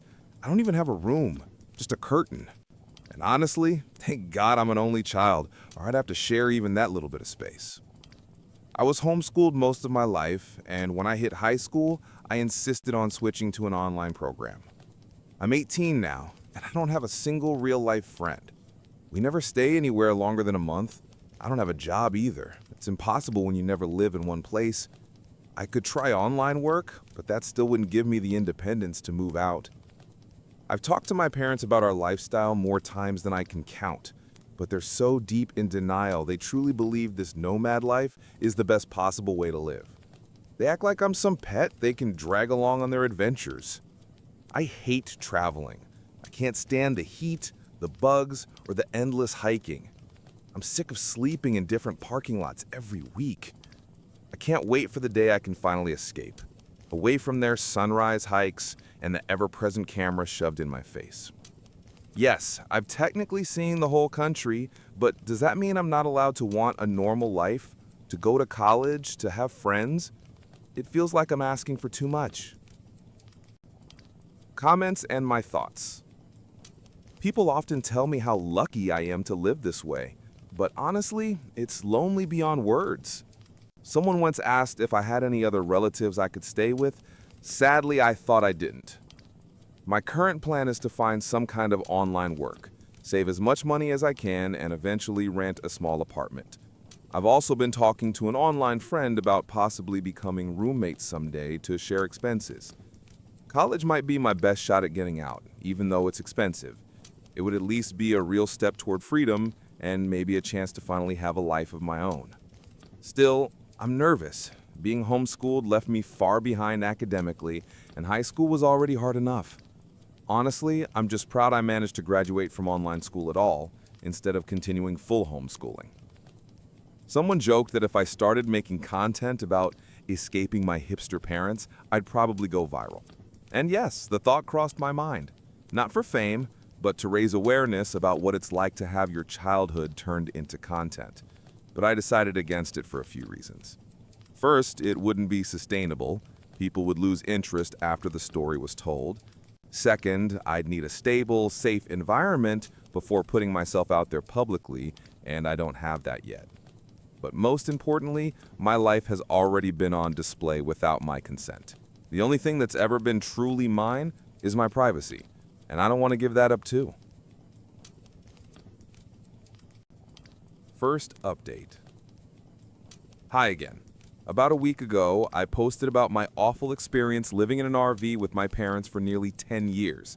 It hasn't been long since then, but so much has changed. After the post blew up, I received hundreds of messages, people offering advice, sharing resources, and some even offering help in person, a few of which were questionable, to be honest. But most were kind, genuine people who just wanted to help, and I truly appreciate it. To be honest, it was overwhelming and I couldn't respond to everyone. But even if I didn't reply, I read everything. One question that kept coming up was, do you have any relatives you could stay with? I used to think the answer was no. My dad's side is non-existent, and my mom completely cut ties with her family years ago. She never talked about them. I didn't even know if they were alive. All I had was my mom's rare maiden name and her birthplace. Turns out that was enough to start with. It's ironic. I've always kind of hated the internet because I never had a choice in being online. My life was public without my consent. But for once, I'm genuinely grateful it exists. With some effort, I managed to find information about my mom's family, including my grandmother's old Facebook profile. It took a while to work up the courage, but eventually I messaged her. I told her about my mom, about myself, and about my situation. I won't share the details of why my mom cut contact with her family. That's not my story to tell. But my grandmother was shocked to learn she had a granddaughter she never knew existed. She was even more horrified to find out how I'd been raised. Through her, I discovered that I have an aunt and an uncle. My grandmother told them everything, and now I'm in touch with all three of them. They all want to help me get out, and since I'm legally an adult now, it's finally possible. I won't reveal too many details for safety reasons, but I've already arranged to move in with my aunt. She lives in a big city on the West Coast, a place full of opportunities for college and work. And yes, I'm planning to enroll in college soon, which feels surreal but exciting. My uncle has kids of his own, but my aunt lives alone and offered me her spare room for as long as I need it. She even bought my train ticket herself. I already have enough money to make it to the station. It still feels strange to say it out loud, but I'm talking to my family now. Real family. I'm still figuring out how or if I should tell my parents. My mom doesn't even know where her relatives live, so even if I said who I'm going to, she wouldn't know where that is. Some people suggested that if I decide to leave without telling them directly, I should leave a note or a short video explaining that I left willingly, just in case they make it sound like I was taken. That's probably what I'll do. Funny, isn't it? After all those years of being filmed, I might end up recording a video from myself, the only one that actually matters. As for my mom's content, I've been keeping quiet whenever the camera's on. Thankfully, neither of them has noticed anything unusual yet. Before I end this, I want to make one thing clear. Most of the people who reached out were kind and helpful, but a few tried to guess who I am. Luckily, commenters called them out and they deleted their posts. Some even messaged me privately trying to figure it out. I get the curiosity, I do, but I made this post anonymously for a reason. I've had enough attention to last a lifetime, and I'm done with it. So please, even if you think you figured out who I am, don't share it. Let me keep what's left of my privacy. Long story short, I finally have a plan to leave and a safe place to go. If someone had told me 2 weeks ago that not only would I have a way out, but that I'd reconnect with family I didn't even know existed, I never would have believed them. Final update. Hi everyone, I'm not planning to post another update for now, but I wanted to calm those who were worried about me. I'm doing fine. Truly, thank you all for your kindness and support. To answer some of the concerns people had, yes, I'm aware I don't really know my mom's side of the family yet, and I promise I'm being careful. I understand why my mom doesn't talk to them, and honestly, after seeing the documents and hearing their side, I believe them. They showed me actual court papers and messages that explained everything. My train isn't today or tomorrow, so before leaving, I'm still keeping in touch with them. They've been genuinely caring and trustworthy so far. My aunt, the one I'll be living with, is incredibly sweet. We already found a few shared interests, and she makes me feel welcome. Oh, and I don't think I mentioned this before. I'm applying to college. For the first time, it feels possible. Hopefully, I'll be living in a dorm, so I won't stay with my aunt for long, just until things settle down. Some people told me not to record a goodbye video for my parents, and you're right. It would only be used for their content. I was angry and hurt when I thought about doing it, but I've realized it's not worth it. Maybe one day I'll talk to them face to face, but not now. Someone gave a really smart piece of advice to contact the local police non-emergency line once I move, just to let them know where I'll be staying and ask for a welfare check after a few weeks. That's actually a brilliant idea. Thank you for that suggestion. Second update. Hi again. It's been some time, and I wanted to share how things turned out. In my previous post, I said I'd gotten in touch with my relatives on my mom's side and might have a place to go. Well, I did it. I'm safe now, away from my parents, and we no longer speak. My aunt is an absolute angel, kind, understanding, and full of warmth. My grandmother and uncle are just as amazing. When I first arrived, my aunt and grandma took me on a mini shopping trip. Clothes, room decor, everything I could possibly need. And yes, I finally have my own room. My uncle introduced me to my cousins. He has a son and a daughter about my age. We've already become good friends. We hang out, laugh, and just live like normal teens. My aunt helps me research nearby colleges, but keeps reminding me not to rush things, that I can take my time, and that her home will always be open to me. She's someone I've grown to deeply admire. The more time we spend together, the more I realize how much we have in common. I'm endlessly grateful for the love and acceptance they've shown me. For the first time in my life, I'm discovering who I really am. I changed my hair color and cut, picked out a new nickname, and that's what I go by now. My cousin helps me with makeup and shares her favorite music. She calls herself a cringe-free pop fan, but honestly, she's awesome. I even made a private Instagram, only 5 followers, and I plan to keep it that way. For once, I feel like a normal teenager. I look in the mirror and genuinely like who I see. I didn't realize how uncomfortable I'd been in my own skin before, always trying to take care of everyone else, but never myself. Now, I'm finally free to breathe, to grow, to just be. I've started seeing a therapist, and she suggested writing this update as a way to close the past chapter of my life, to let go, and to move forward. This will be my last update. I want to live my life, enjoy my future, and keep my personal space.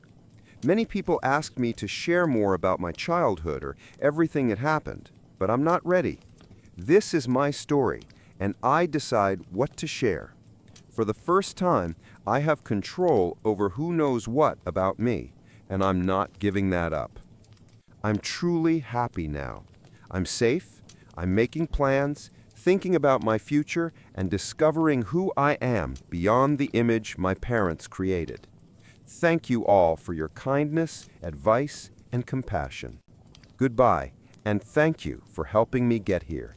My ex-wife is trying to win me back by using our daughters. Doesn't sound too serious at first, right? Yeah, it's what I thought too. But as much as I'd love to tell my ex to go to hell and never see her again, we share 2 daughters and joint custody. So completely cutting her out of my life just isn't possible, not unless I walk away from my kids too, which I'd never do. We got married young, 20 years old, dating for 3 years before that. Our daughters were born during the first year of marriage. After the second birth, my ex had complications that made it difficult for her to get pregnant again. I didn't care. I was just grateful she made it through safely, and that we already had 2 beautiful little girls to love. The marriage lasted 9 years. It ended when I filed for divorce after discovering she cheated. I have 0 tolerance for betrayal. I refuse to make myself miserable for something I didn't cause. Maybe it sounds strange, but my love for her died the exact moment I learned about her affair in detail. So no, this isn't some story about a man who can't let go. I moved on 7 years ago. Hell, I don't even hate her. I just don't care. Whatever happens in her life means nothing to me, unless it directly affects our kids. The problem is, I seem to be the only one who's actually moved on. My ex, her family, and even our daughters keep trying to push us back together, even though I've made it crystal clear that I have absolutely no desire to ever be with her again. Maybe the fact that I stayed single for years after the divorce gave them false hope. But honestly, I just wasn't ready to jump into anything new. My daughters were my top priority. Plus, I had my own emotional mess to sort through after her betrayal, which, thankfully, I managed with help from friends, family, and therapy. My relationship with my daughters is great. We don't fight, we don't yell, and they're not rebellious or dramatic. Everything's been peaceful, except for one issue. They know their mother cheated. She told them herself about 3 years ago. Since then, I think she's been feeding them her version of events. I've asked her countless times to stop. It doesn't help anyone, least of all the girls. But instead of stopping, she just got sneakier about it. Since the divorce, she hasn't dated anyone, or even tried. I guess she thinks that makes her look noble. But honestly, I find it insulting. She could cheat on me while we were married, but now she's suddenly living like a saint? Whatever. That's her problem, not mine. For years, I could ignore the little comments my daughters made about their mom. How good she looks now, how happy she seems, the photos she just happened to show them where she's clearly dressed up to impress. But lately, things have gotten worse. Why? Because I started seeing someone. Clemence isn't the first woman I've dated since the divorce, but this is by far the most serious relationship I've had since it ended. She's 8 years older than me. We actually knew each other for about 4 years before anything romantic happened. We shared a hobby, became close friends, and eventually realized there was more between us. And yes, I genuinely love her. It even surprised me when I realized it.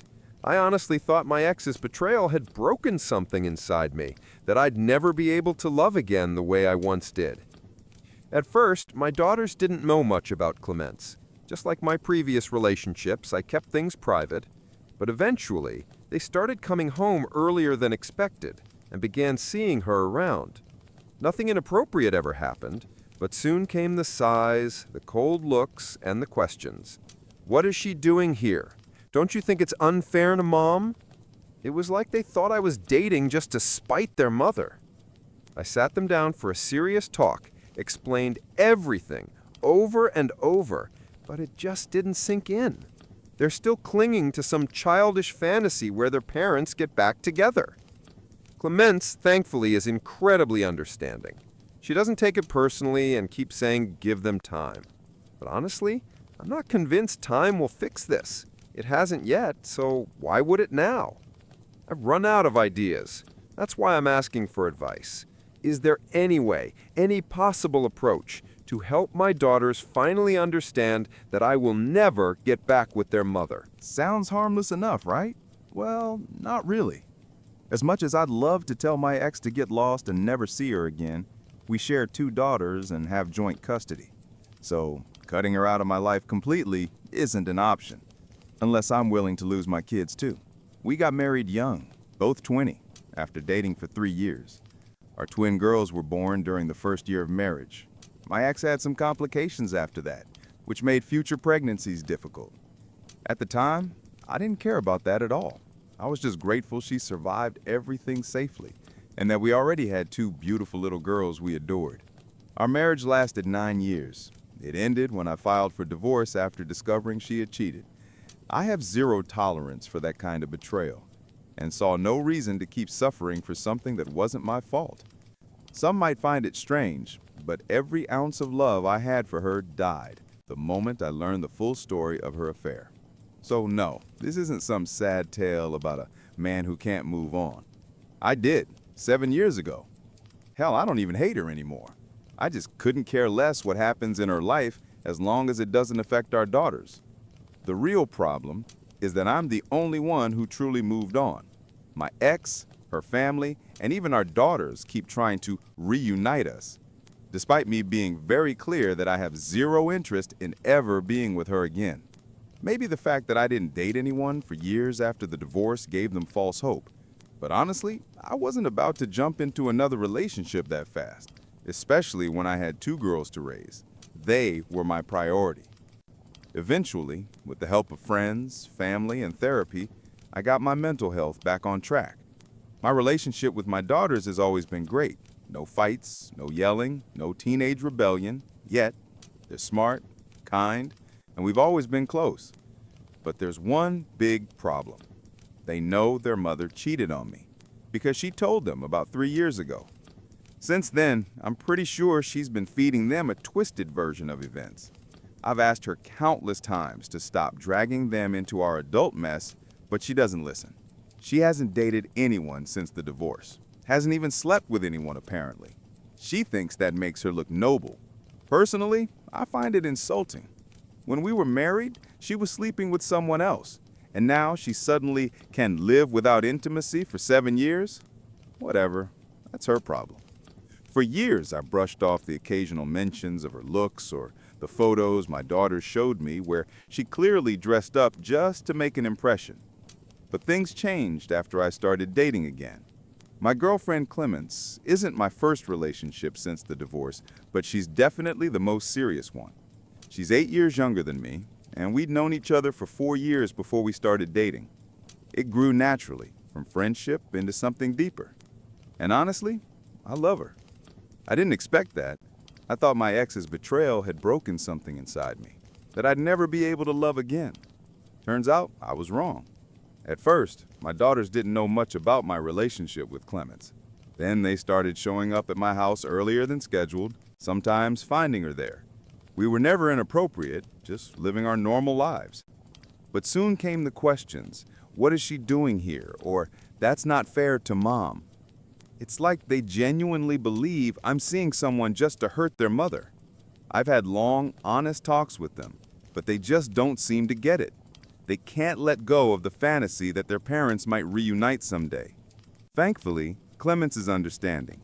She says the girls just need time, though I'm not sure that will help. It hasn't so far. So yeah, I came online looking for advice. Maybe someone out there knows how to help my daughters finally understand that no matter what happens, I'm never going back to their mother.